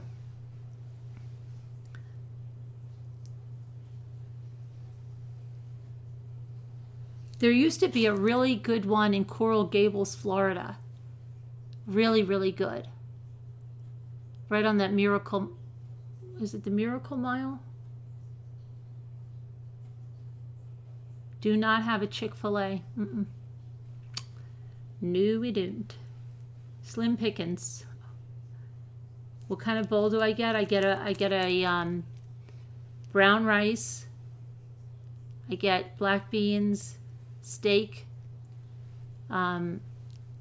pico de gallo, corn, cheese, and lettuce. Staten Island? Okay. You have night terrors. Oh, okay. No, but there's, what the heck is there's another road there. What is the one in Coral Gables? It's Miracle something or Million. Oh my gosh. I'll get it.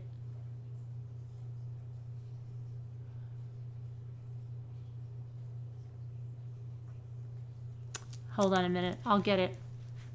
I've got to find it now, Sharon. Now you're making me nuts.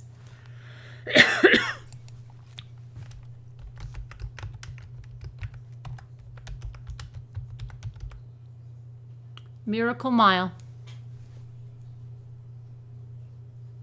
Coral Gables, Miracle Mile. 100%. There's a Miracle Mile, I think, in California as well. Okay, Coral Gables, including Miracle Mile, is one of South Florida's most sought-after shopping destinations. Yes, I once sat in a Barnes & Noble there, and I read a book from cover to cover while I was waiting for someone. But they had a really good, like, fast food Mexican place there. I can't remember what the name it was. Miracle Mile.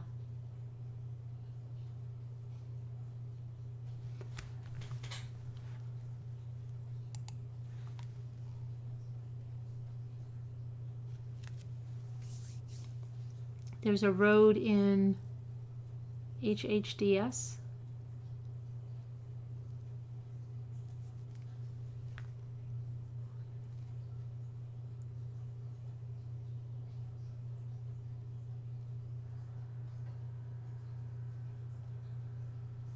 You have a Miracle Mile where there?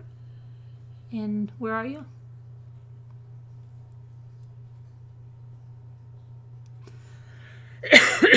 New York City has 5 boroughs, most like Manhattan, but Staten Island's the forgotten one.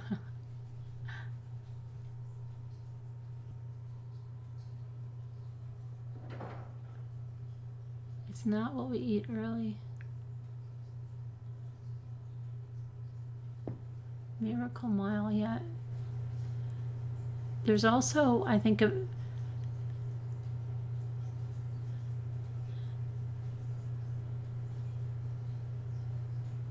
what was it called? It's called, what is it called? It's not called a Miracle Mile, sure. But there is a Miracle Mile somewhere else, I believe, too, in California somewhere.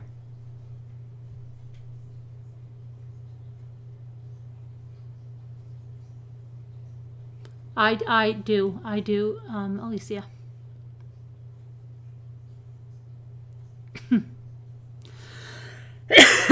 Now I got it. Magnificent Mile, it's called. But there is another Miracle Mile, because I read it the other night and I said, like, oh my gosh, that's in California, right? Okay. Yeah.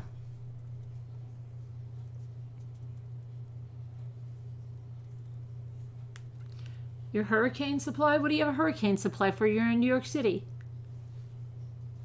You think you're getting a hurricane, Stephanie?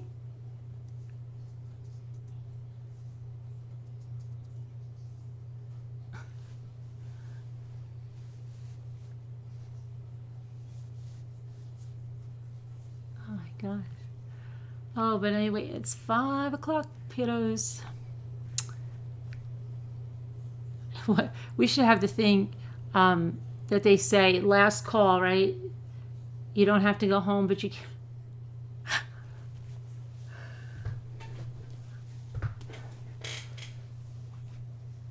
Son lives in Brooklyn. Oh, my daughter lives in Brooklyn. My daughter lives there. Is he single? No, she's good. I'm terrible. The food is fabulous. Well, that's what I was trying to say. She's always ordering something. And she's supposed to, I've got to talk to her this weekend. She's supposed to take that video of those, Evelyn,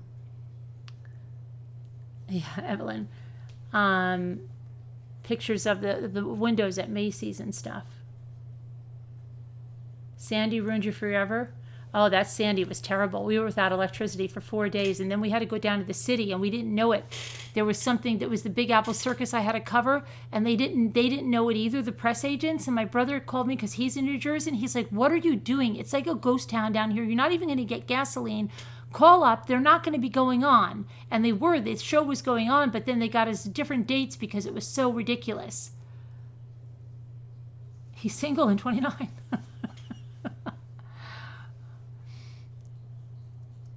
Isn't the Miracle Mile mentioned in his song? I think so, Alicia. I think so. I think so. I think so. Anyway, we better go. So, yeah.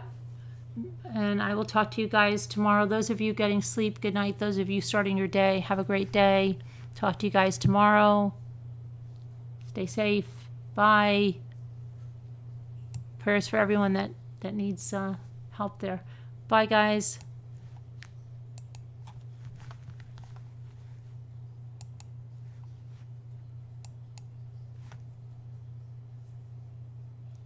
Thanks to